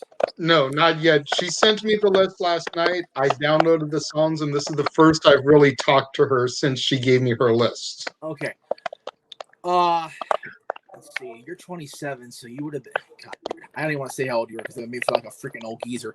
But back in 2005, a wrestler by the name of Eddie Guerrero, who had overcome all kinds of addiction and breakups with his wife because of the substance abuse and everything, and just a mess. His heart pretty much gave out, and he dropped flat down in a hotel room and passed away. And one of the songs they used on WWTV in tribute to him was "Hurt." So when I heard you say the song title, it's like, oh shit, because every time I hear that song and Here Without You, I think of Eddie. And it's so weird. And I don't know if you have anything, because I'm meeting you right now in the last hour and a half, so let me just throw that out there. But I don't know if you have anything in your life as far as like it's not really yours, but like you like a singer or an athlete or something it's so important to you. Eddie Guerrero was so important to us as wrestling fans. He was one of the most athletic guys, one of the most charismatic people we ever saw come across our screens in any company he worked for. And it is just such I don't care, a fucking tragedy that he was taken from us, the way he was taken from us. And not to get too dark, but his passing led to some really bad shit a couple years later that almost shut the business down. So thinking of Eddie is almost like a breakup, because there was a time, and JJ will vouch for this with me, when his longtime friend Chris Benoit did what he did with his family and all that, we were ready to break up with the business. Like, you know what? If this is what's going on, I don't need to be here. It was really, really heavy shit. So I totally understand that that's a breakup song, because Johnny's just singing the gospel about it, man. It's like I hurt myself just to see if I still feel, because there are those breakups where it's just like you just get totally friggin' numb. You just completely shut down. I've been there with the baby mama, so it sucks. And the pain of losing Eddie was almost as bad as that. And the pain of what Chris Benoit did and what it almost, I swear to God, I was at my workplace and things started unfolding over the week. And I I had to sit in front of my friend's video camera and just about it. That's what started my solo podcasting career. But I was just so angry and so just bitter at that this person who we admired, Chris Benoit, for so long, almost took it away from all of us. And it hurt so bad that we, you know, the thing with his family happened the last weekend of June. I didn't take my podcast for the 2 weeks after that. So for 2 weeks, it was just complete, like, what the hell do I do here? I didn't watch the shows. I didn't do anything. So like I said about 45 hours ago when I started this little monologue, it really felt like a breakup. So I this is probably the most powerful song you could have picked, and I applaud you for bringing that in. That's a really big closer. Well done. Yeah, well, thank you. No, just kidding. No, but you really do have those loves where you're so angry, you're so mad. There's so many emotions that just you feel sick, like really sick. Yep. You know, and that song really just pokes it, just right there, just poof. So it does, and he mentions the needle. It's like, you know, it's almost like you're so pumped up and you're so jacked up with emotion and rage or whatever, and then like it's like popping a balloon and you start soaring all over the place with all kinds of shit coming out. You don't even know what you're doing. Yeah, exactly. And you know, I mean, like I said, that's, if you have that one person, you know, there's always that one person either in your past, or if you haven't had it yet, it's going to happen. You're gonna have that. You're gonna have that emotion come out of you, and I think that song just kind of just makes it all happen. Just kind of releases that pain from you. You know. Definitely. And we all know what Johnny went through when he lost June. I mean, it totally wrecked it. It completely destroyed it. Yeah. So yeah, that happens to a lot of people. It does. I mean, they named a thing. They named the Johnny and June syndrome after that because he wasn't long for this world without June. He could not go on without his June. And you know, he only survived. You know, we only hope he only that. Yeah, he only survived for about another 6 months without her. I was going to say, my grandmother, God rest her soul, you know, passed away the week after the Super Bowl in 2013. My grandfather was gone by September. Like he tried. He tried to hang on. He was going to come here and stay, and just he didn't want to go on without her. He wanted to go be with her, and it was very much the same way. So I totally, like, it's funny, like, losing a loved one when you're at that stage of your life, the stage of your game, is almost like a breakup, because it's like you don't know what life is without that person now, because they've literally become they've become your everything. So when half of you is literally hacked off in a unjust, unfair way, you just go. You just sit there and you freaking shake like a wibbly wobbly for however long until you go. It's terrible. Yeah, it's like it can be 30 years and then someone all of a sudden put a reset button and wait, hold on. Right, yeah. Yeah, it happens. It does. Yeah. My grandparents were together for, I think it was something like 60 years. And it's, you know, and like I said, within whatever it was, 7 months, my grandpa's body just said, you know, I can't go without her. I can't. So it's, yeah. That's crazy. I can imagine that. Yeah, it was tough. Jay knows. Well, that's why they say you need to just focus on other things too. Don't just focus everything on that one person. Exactly. And see, that's the key to the whole breakup songs section of this show. It's if you allow yourself to pour so much of yourself into one person, and then you lose that one person, the breakup song is just so powerful because you've lost more of yourself than you have of them. Exactly. It's therapy. It is. It's why Taylor Swift has a career, y'all. I love Taylor. I'm just throwing it out there. I love her to pieces. I love my Tay-Tay, but god damn, her career is because this. So there you go. Pretty much. Well, thank you very much, Laura, for coming in and joining us and taking us through those 10 breakup songs. Is there anything you'd like to say before you leave No, well, the thank show? you. Thank you for having me on the show, Jeff. Very nice meeting you.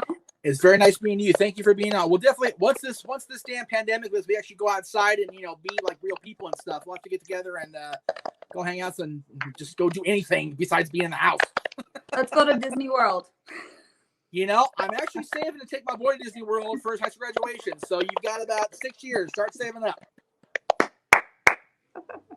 I will take you to Disney World, my boy. We'll have a grand old time. I think it'll work out. My kids will be teenagers, so they'll love that. You've got kids that are going to be teenagers in 6 years. There's no way. You're not even old enough. Stop that. That's ridiculous. Whoa. Wait a minute. My daughter is about to hit double digits this year. Don't play. You're really double digits. What are you talking about? Get out of here with that. Come on, my breakup songs. Come on. I've been through it. Yes. We've both been through it. It's a terrible. I am an old soul. That's it. That's the breakup therapy. We're gonna go to Disney World and just party. Like there ain't no breakups nowhere. Just fuck it. There we go. Exactly. Beautiful. Exactly. I have almost a 10-year-old and an almost 8-year-old. I'm good. We party. Partying is all right by me. That's it. There you go. I dig it. Disney do World it. 2026. Book it. Yes. All righty. Well, thank you again, Laura, for joining us. Yeah, thank you. We for having me. appreciate you It was coming fun. through. Yeah, no problem. Anytime. We will definitely see you down the road, though. Thank you for coming on. We appreciate it. Thank you. Bye. Bye. All right. Edit point. God damn. All right, go ahead. All right.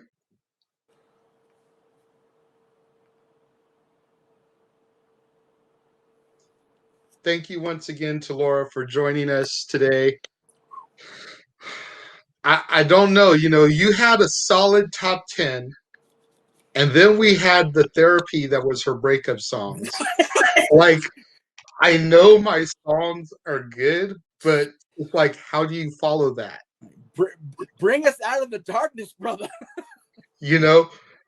We just had like Money in the Bank followed by Brett Shawn Iron Man match. Like, I gotta try and follow this shit now. Dude, what the shitty part is, she busts the Eddie Guerrero song on us. I'm like, oh, come on. Yeah. Oh, man. Brutal. All right. So, I need to change hats. I'm gonna get this damn Stanley Cup hat all nasty again and defeat the purpose of buying the bitch. So. while you look for a hat, I'm going to go ahead and start introducing my number 10. Since this started with Disney World, her and I'll throw on my Disney World souvenir. All right. So the year is 1992. No, it's not, because we already did 92 earlier. Don't be taking me back 92 again. Hey. Let me do my introductions, damn it. Okay, fine. I'm sorry. The year is 1992.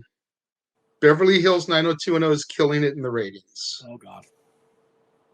Melrose Place premieres a month before this, and Fox wants TV's King Midas to create another gold mine. Oh, dear. While the show isn't as successful as its predecessors, it does have one thing the other two shows don't have: a #1 song on Billboard's Hot 100. The first time a song from a TV show has topped the chart since 1985, and the first time a fictional band has topped the charts since 1969. Come on. There we go. I hear a voice in my mind. I know her face by heart. Heaven and earth are moving in my soul. I don't know where to start. Tell me the words to define the way I feel about someone so fine. How do you talk to an Jeez. Wow. How do you hold her close to where you are? How do you talk to an angel? It's like trying to catch a falling star.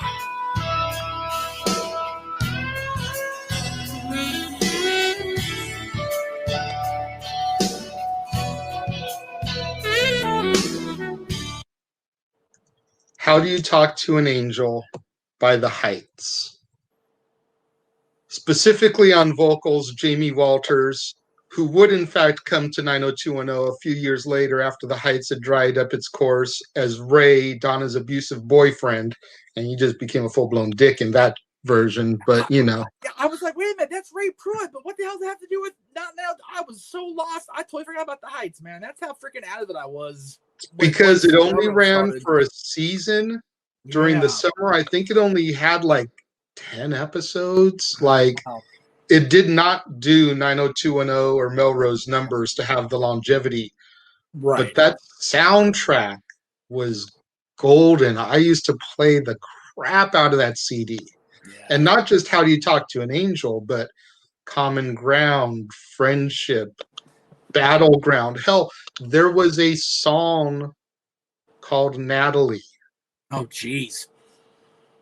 That, yes, we played at one of the baby showers because we had already decided on Natalie for her name. Right.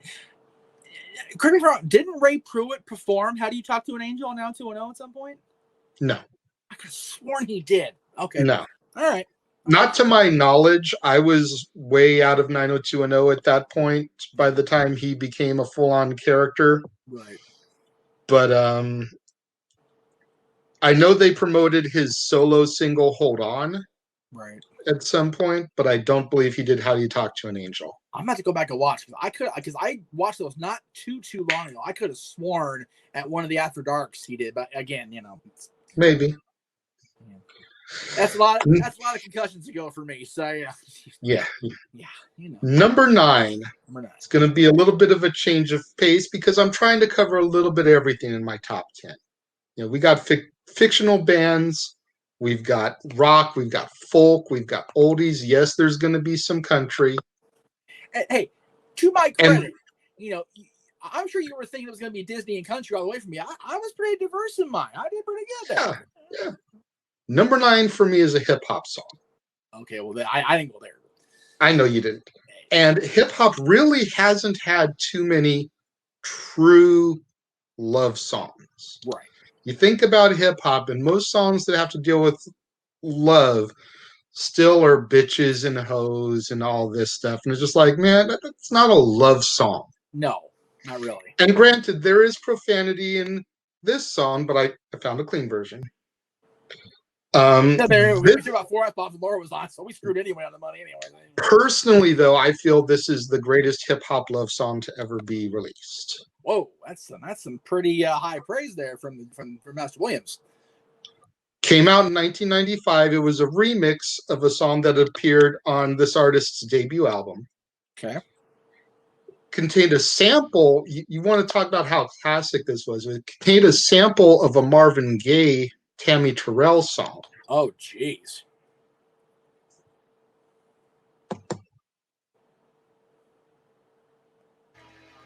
Like sweet morning dew, I took one look at you, and it was plain to see you were my destiny. You're all I need, to get by.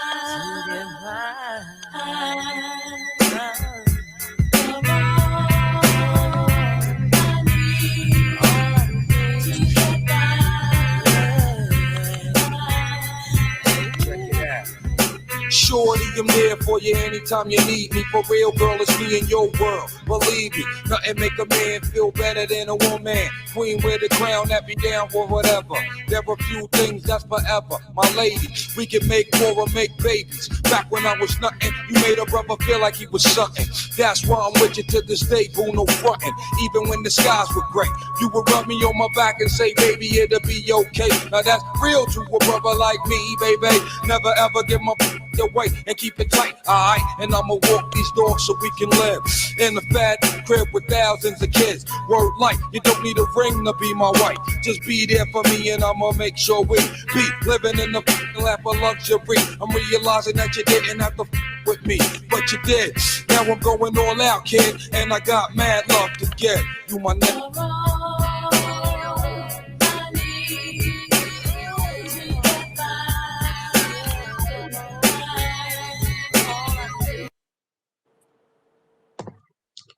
Method Man and Mary J. Blige, You're All I Need to Get By.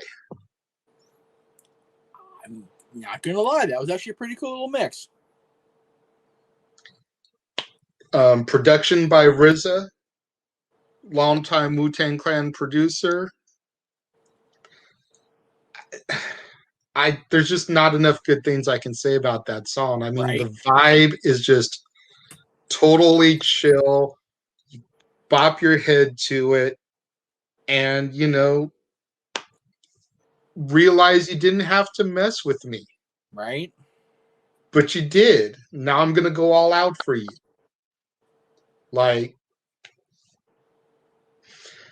I really contemplated between this and LL's I Need Love, Right.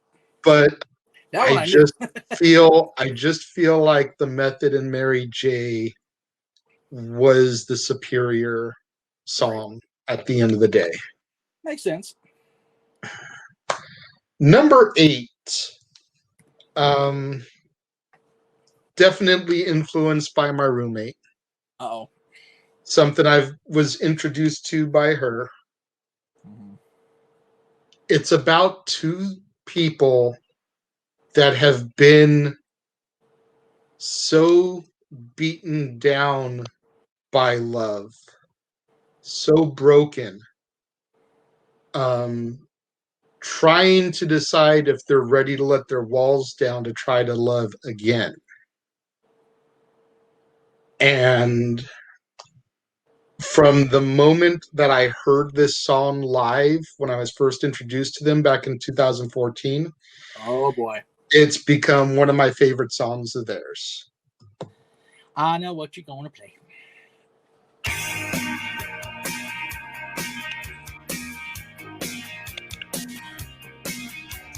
We're both looking for something we've been afraid to find. It's easier to be broken. It's easier to hide. Looking at you, holding my breath for once in my life. I'm scared to death of taking a chance, letting you inside.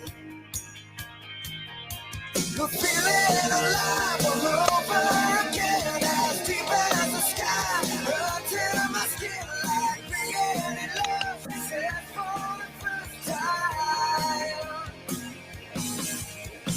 Maybe you're wrong, I'm feeling right where I belong, with you and I, like being in love, feel for the first time.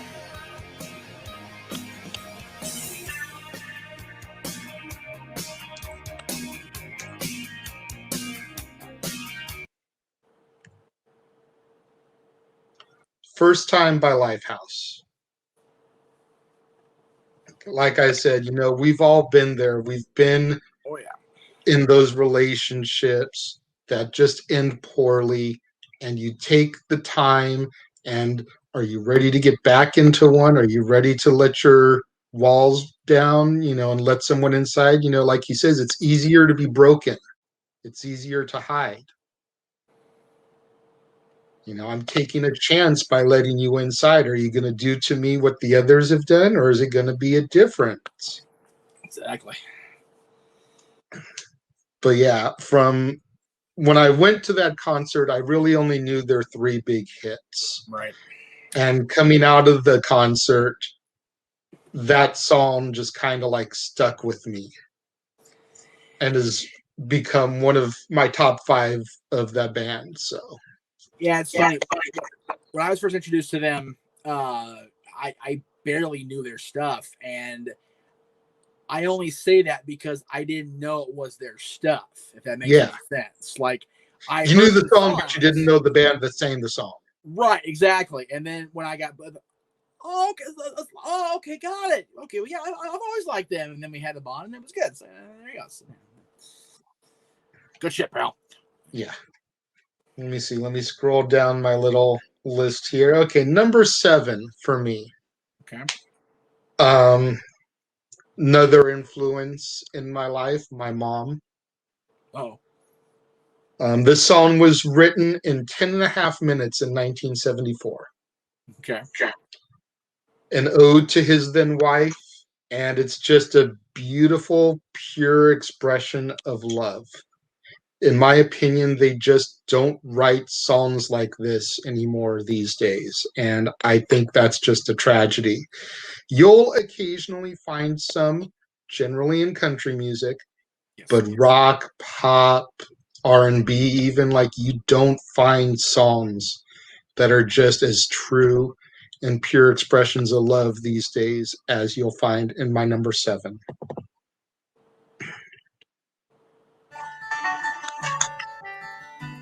You fill up my senses like a night in a forest, like the mountains in springtime,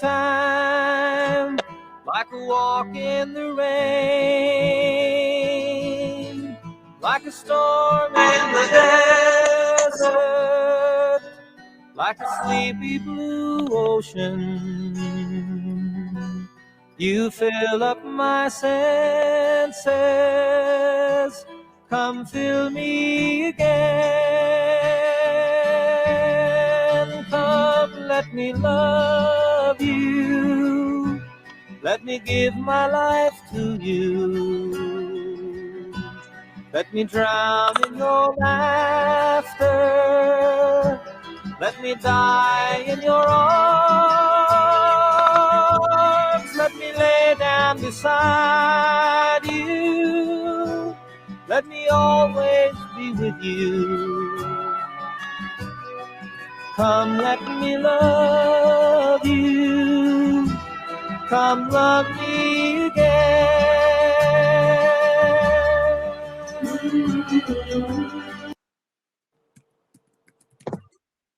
John Denver, Annie's song.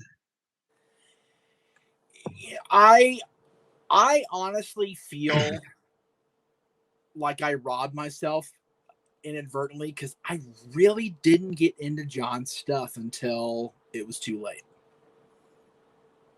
And even then, it wasn't for a long, long while. It really wasn't until I moved in with you guys that I really started listening to John more often and appreciating just how brilliant he was as a singer and songwriter. Yeah, he really was, I try not to use this word too liberally, but he truly was a genius when it came to his lyrics. Right.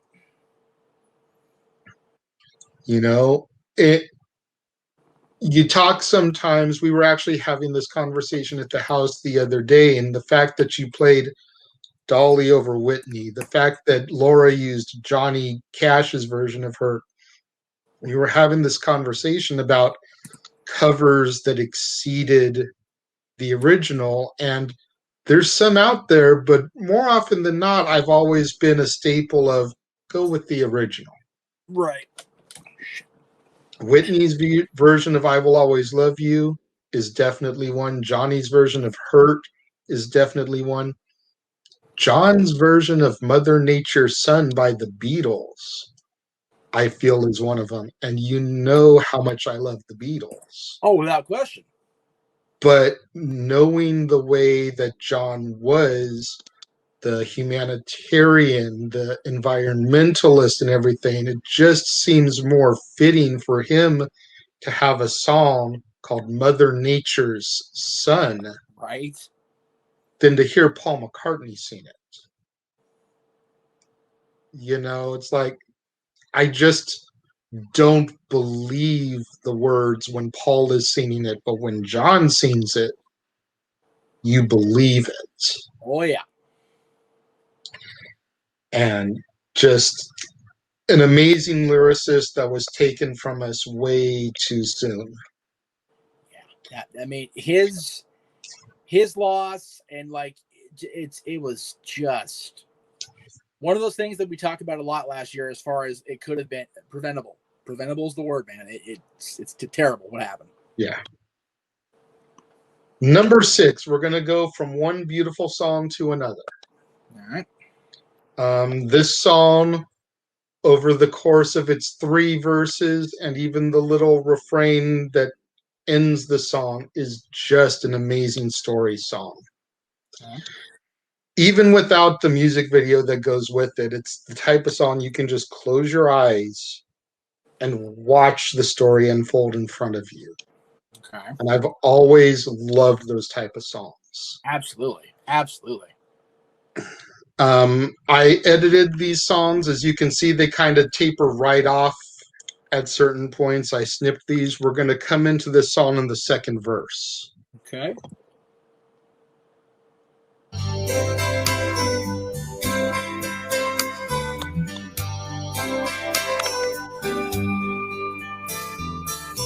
Same old boy, same sweet girl, 10 years down the road. He held her tight and kissed her lips in front of the picture show.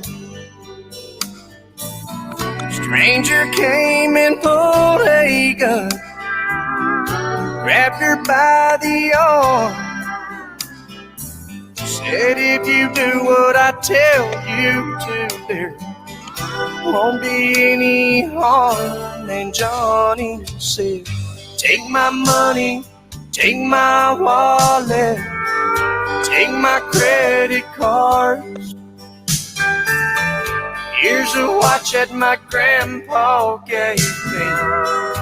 Here's a key to my car, mister, give it a whirl. Please don't take the girl.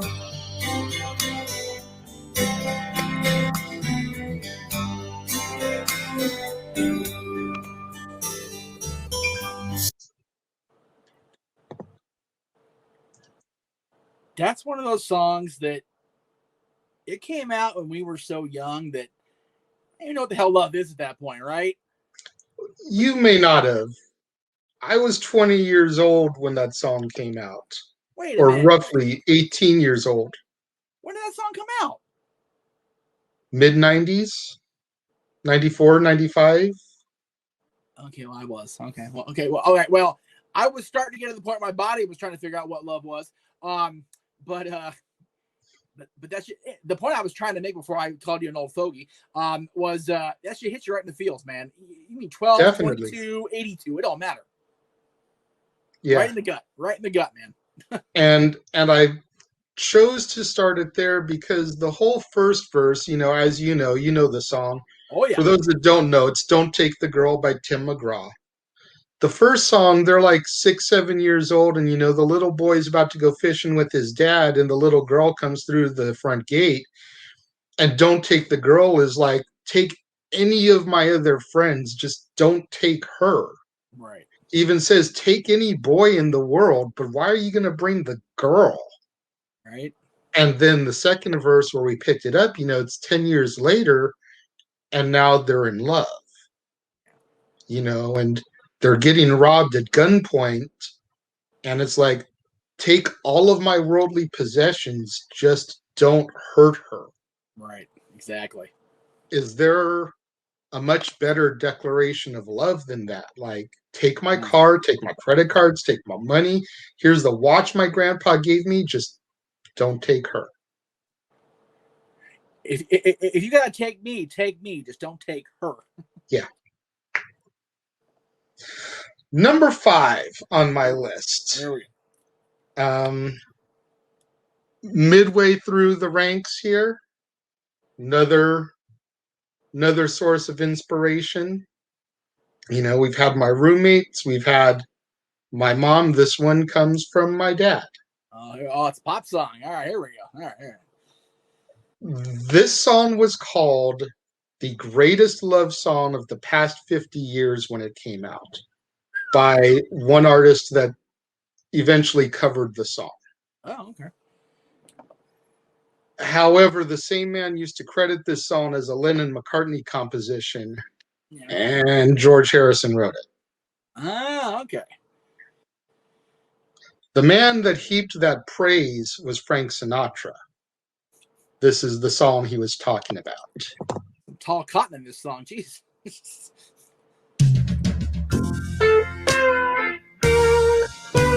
Something in the way she moves attracts me like no other lover. Something in the way she woos me. I don't want to leave her now. You know I believe in how.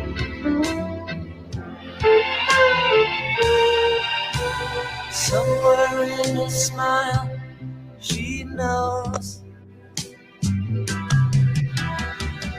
that I don't need no other lover. Something in her style that shows me I don't want to leave her now. You know I believe in how.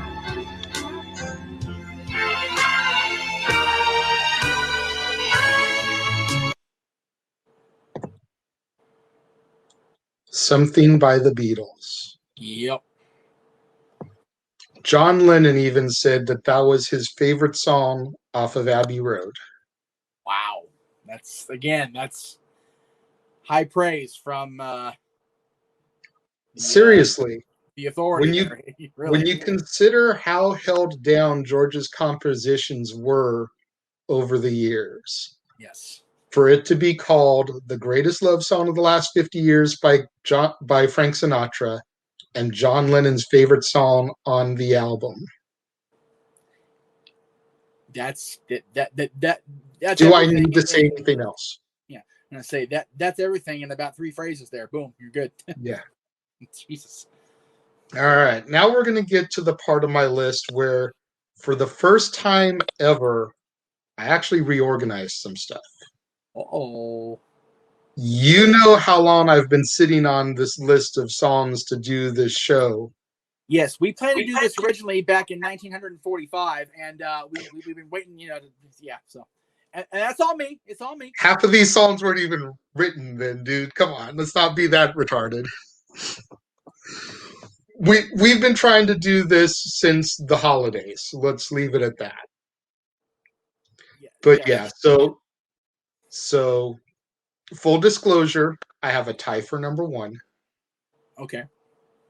So there's 5 songs left, even though that was my number 5. Right. And only one song out of these next ones stayed where it originally was. The rest of them got restructured here. Wow. Okay. Because I did some thinking, some soul searching. Yes. And there was even a suggestion from Laura that I took into consideration and respected her opinion so much that I went ahead and made that change as well. I respect her opinions on everything right now, so that's a good call. Number 4, the song, my number 4 spot, was written by the black sheep of the Wilson family. Oh, jeez. His brother, the black sheep, for those that don't know, is Dennis Wilson. Right. His brother Brian called it the most harmonically beautiful thing I've ever heard, a rock and roll prayer. Again, talk about some high praise coming from the genius mastermind of the Beach Boys. I think I know what song you're going to do, and I'll tell you why I know in a minute, but go ahead. I didn't choose the Beach Boy version, though. Okay. I chose the version that is probably the best known version of this song.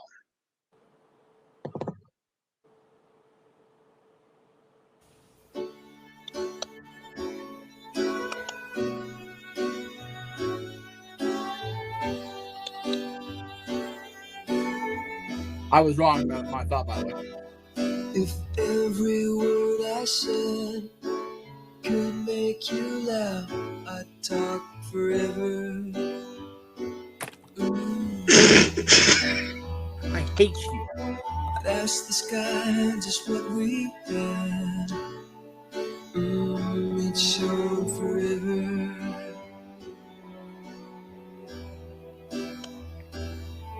If the song I sing to you could fill your heart with joy, I'd sing forever.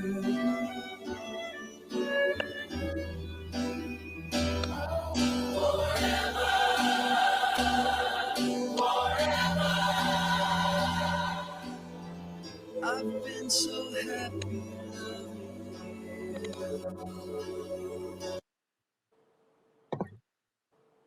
John Stamos, Forever, from Full House. And yes, that was the version that he sang at his and Becky's wedding. I could have used the version that the Beach Boys actually released, you know, the one that they used for the music video later on in the Full House series, Yes. when they decided to ditch the horrible rap video concept. But I felt that the wedding version is by and far the best version. I thought you were going to put God Only Knows, because I had that as my number 10 originally, and I cut it off to, I forgot what I put on the list, and it got bumped off. But yeah, because that's damn good too. Because you see the Beach Boys, I thought you were going to say that, but yeah, I always forget that the Beach Boys originated Forever. Mm-hmm. Because it's one of their lesser known songs. It did not become well known until Jesse and the Rippers. Right. Until John Stamos started doing it on Full House. I got it. And it wasn't until then that people started doing their due diligence and their research and realized that Dennis wrote that song. Yeah. And like I said, for Brian to call it the most harmonically beautiful thing I've ever heard, a rock and roll prayer, speaks volumes when you think of everything that Brian wrote and produced. Yeah. It's so funny how many emotions that song brings out of me, especially when I'm hearing John sing it. Because I think of the wedding, and I think of the next episode where he's going to move out. And there's a scene with Michelle and the tear. I cannot watch that episode. I can't. Like, I can barely get through the wedding. Every time he sits at the piano and starts singing, I am gone. Yeah. The I am a blubbering mess. Yeah, Forever's a mess. And it, like I said, Dylan was binging Full House a while back, and we came across the episode. I got up and left. Where are you going, Dad? Just let me be. Let me know when you're done. I can't do the goodbye show because, and I know he's gonna not go. I know they're gonna move in the egg. Everything's gonna be fine because it's a half-hour show and it's on a Disney network, so it's gonna be okay. But in that 2 minutes, you're like, nope, done, can't. And it starts because of that song, and so that song brings that out of me, and that's why I hate you. Anyway, continue. Number 3. My number 3 song is from a movie soundtrack. Okay. All I'm going to say about this song is there is no denying its beauty or its simplicity. And it's become a favorite at weddings ever since its release.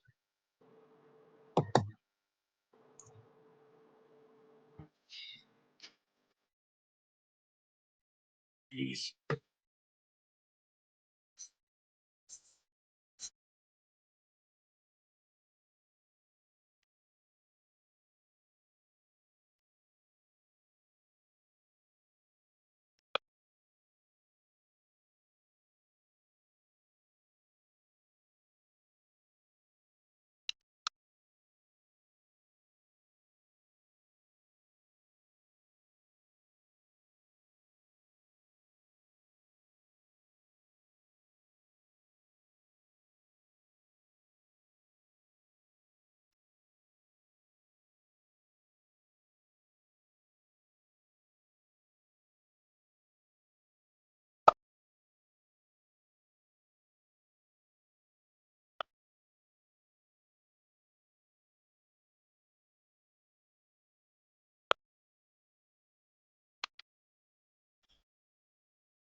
I Cross My Heart by George Strait from Pure Country.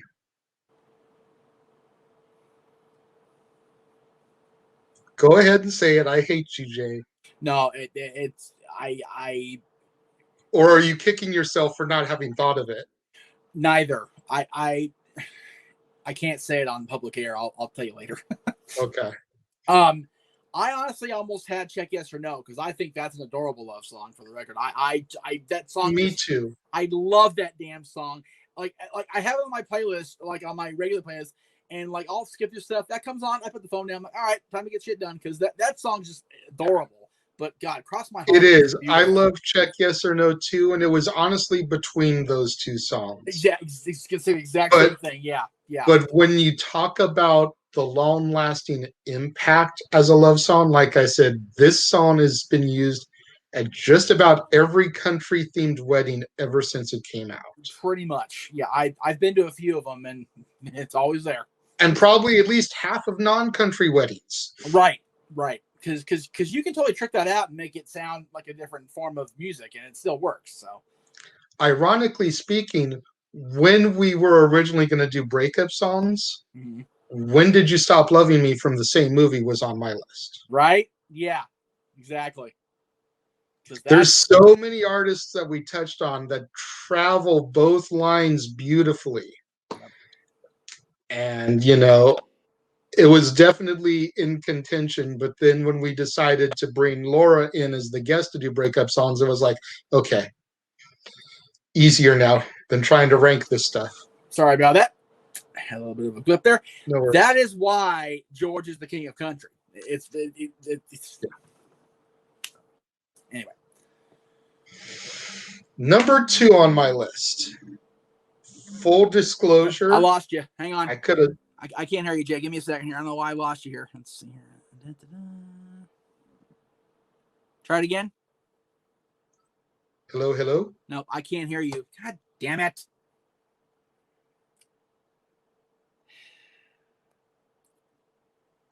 Let's do this. Let's do that. Hello, hello. Here we go. Okay. Okay. All right. Edit point. 3, 2, 1. My number 2. Full disclosure. I could have sworn this song was already on my list.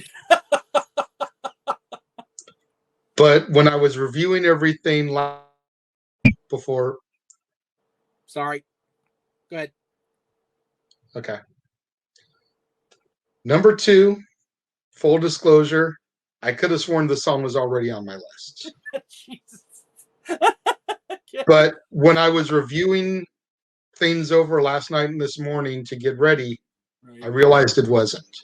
Oh, geez. And in my personal opinion, it's just a crying shame that it wasn't on the list already. Right. That's part of why my number 1 is a tie, because I had to make room for this song. Okay. The artist has so many songs that could qualify for this list. Okay. But I chose the one that's quite possibly my all-time favorite of his. Oh, wow. Okay. It's one that brings tears to my eyes every time I sing along with it. Just like, all right, let me get ready. Ready for this bullshit. It's just simply a song about falling in love. Okay.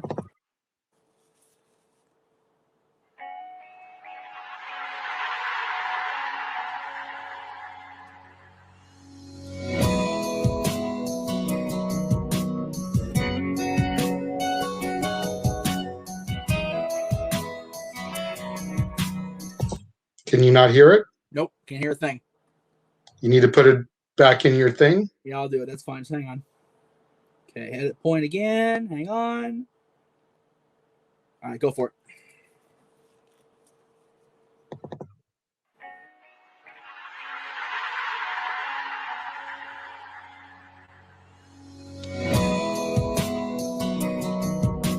Oh, fuck.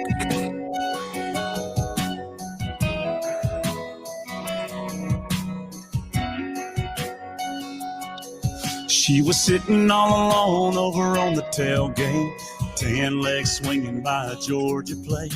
I was looking for her boyfriend, thinking no way she ain't got one. Soon as I sat down, I was falling in love, trying to pour a little sugar in her Dixie cup, talking over the speakers in the back of that truck. She jumped up and cut me off. She was like, oh my God, this is my song. I've been listening to the radio all night long, sitting around waiting for it to come on, and here it is. She was like, come here, boy, I wanna dance. Before I said a word, she was taking my hand, spinning me around till it faded out. And she gave me a kiss, and she said, play it again, play it again, play it again. And I said, play it again, play it again, play it again.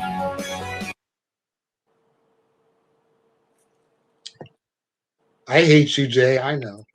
Well, no. Play it you know again. why. You by know Luke why. Bryan. Like I said, this song is probably my all-time favorite of his. Again, you just close your eyes and you watch the story come to life in front of them. Yep. There is one lyric that I would change in the song, though. If I had written it, that would make it perfect for me. You're a fan, you've heard the song, you know he already does a couple of lyric changes in it. You know, the second verse, spinning in the headlights, she gives him a kiss, and then he says play it again the first time. The last verse, you know, you should have seen her smile when he pulls out the guitar. I would have changed it to say I've been listening to the radio all week long instead of all night long. Yep. That one little change would have signified the fact that she has not heard that song that they fell in love to since they were together. A whole week has gone by and she has not heard that song at all to spark those emotions. So when he pulls that guitar out and starts playing it for her, which shows how much he paid attention, how much he realized she loved that song, that he learned how to play it in a week. I've been listening to the radio all week long, sitting around waiting for it to come on, and here it is. You're playing it for me right now. That is the only thing I would change in that song personally. Right. You know, armchair quarterbacking it. You know, song's close to 10 years old at this point as it is, but, you know, that's the only nitpick I have about it.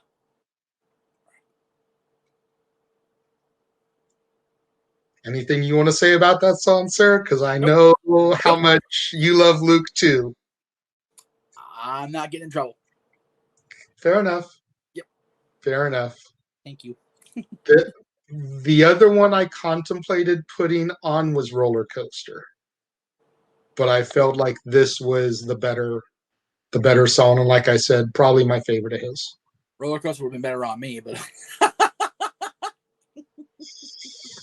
all right, so we're now at number one, which I've already said is a tie. Right. 2.5 in, but that's okay. So 1B, as it were. Right.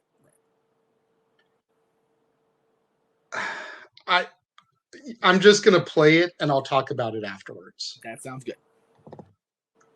I hope your Kleenex are still ready. It's right there.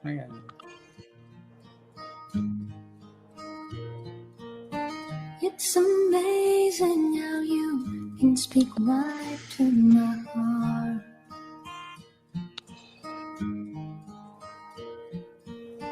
Without saying a word, you can light up the dark.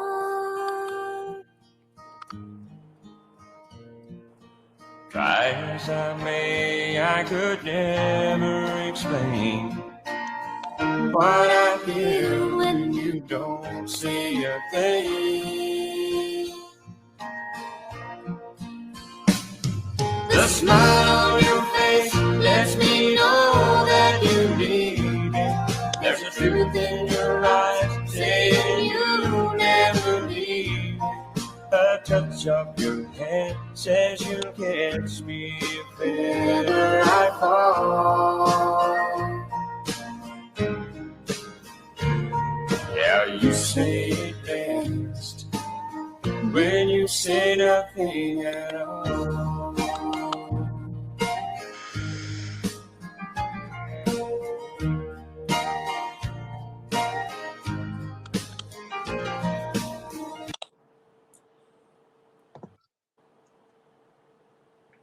When You Say Nothing at All by Keith Whitley and Alison Krauss. I really wish I would have briefed you before we did this show today. No, I'm gonna haha, but dude, it's bad. But go ahead, it's okay. I chose the duet version. Wait.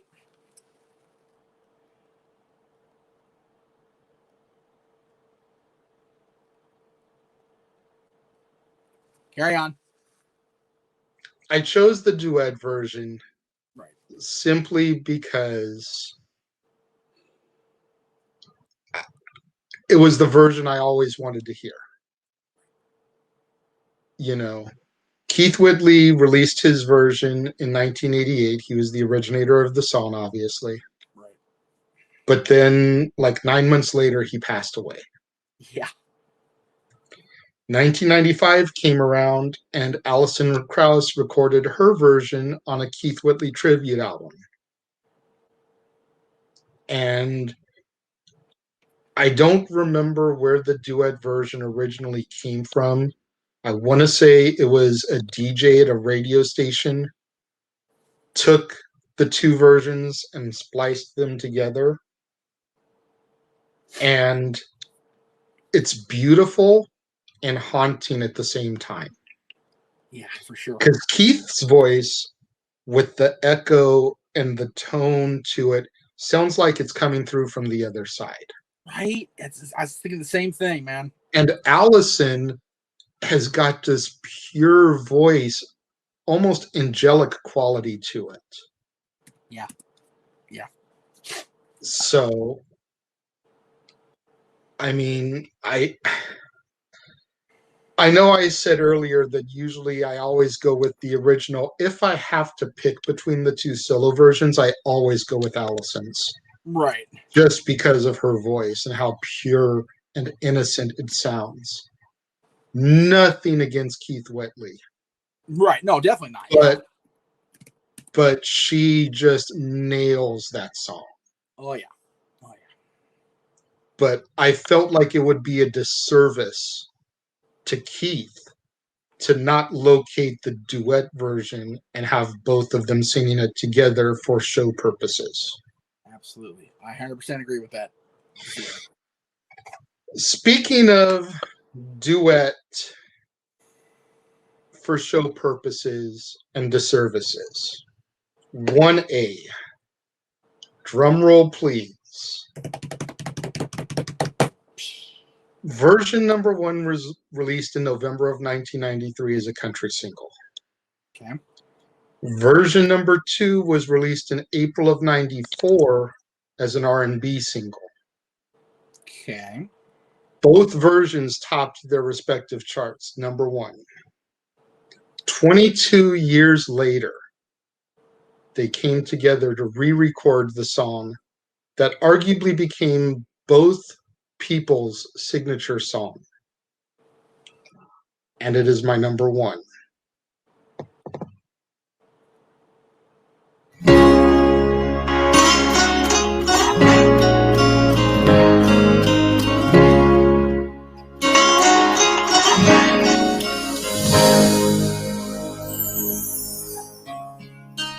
I see the questions in your eyes.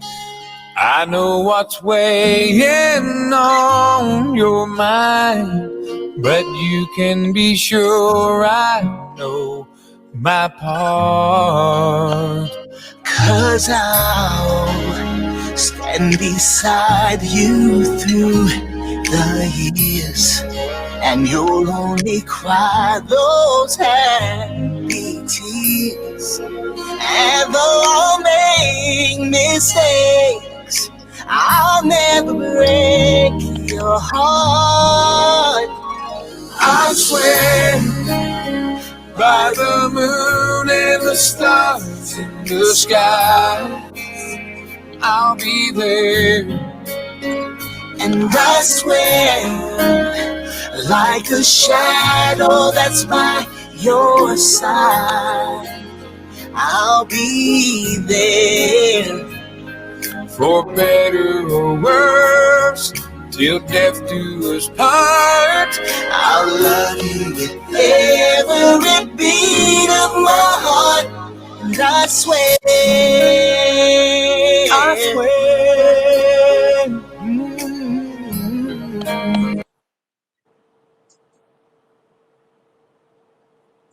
I Swear by John Michael Montgomery and All for One.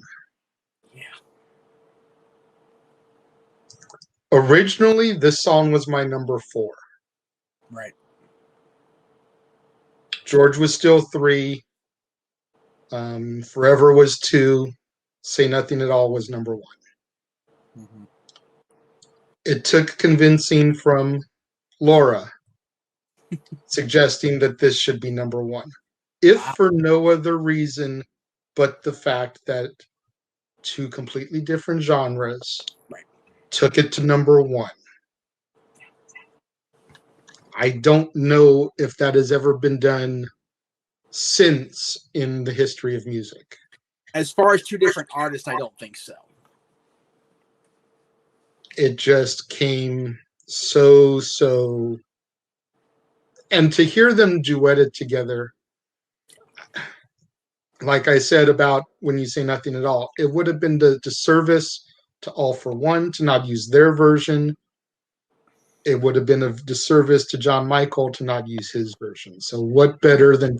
And when I found out that they had actually come together, and this wasn't just a fan edit, but there's actually a music video of all 5 of them together in the studio re-recording this for a music video also.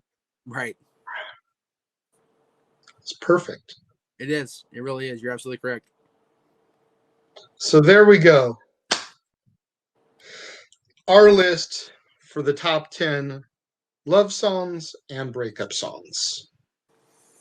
What do you guys think out there in YouTube land? If you're still there at 9:30 at night, we love you for that, by the way. Jeez. Yes, this is definitely, arguably, our longest episode ever. Yes. Definitely since we relaunched. Oh, yes. But, you can't just talk about these songs. You've got to give little snippets. You've got to have your reasons for why you're choosing these songs. You've got to have that banter. So we knew it was going to be a long episode anyways. Absolutely, without question. Did we think it was going to go 2.5 hours long? No. Well, luckily there's going to be some significant editing because there were some serious tech glitches. So hopefully we won't go too far past 2. But still. Yes. But still. Please, as always, leave your comments in the comment box below.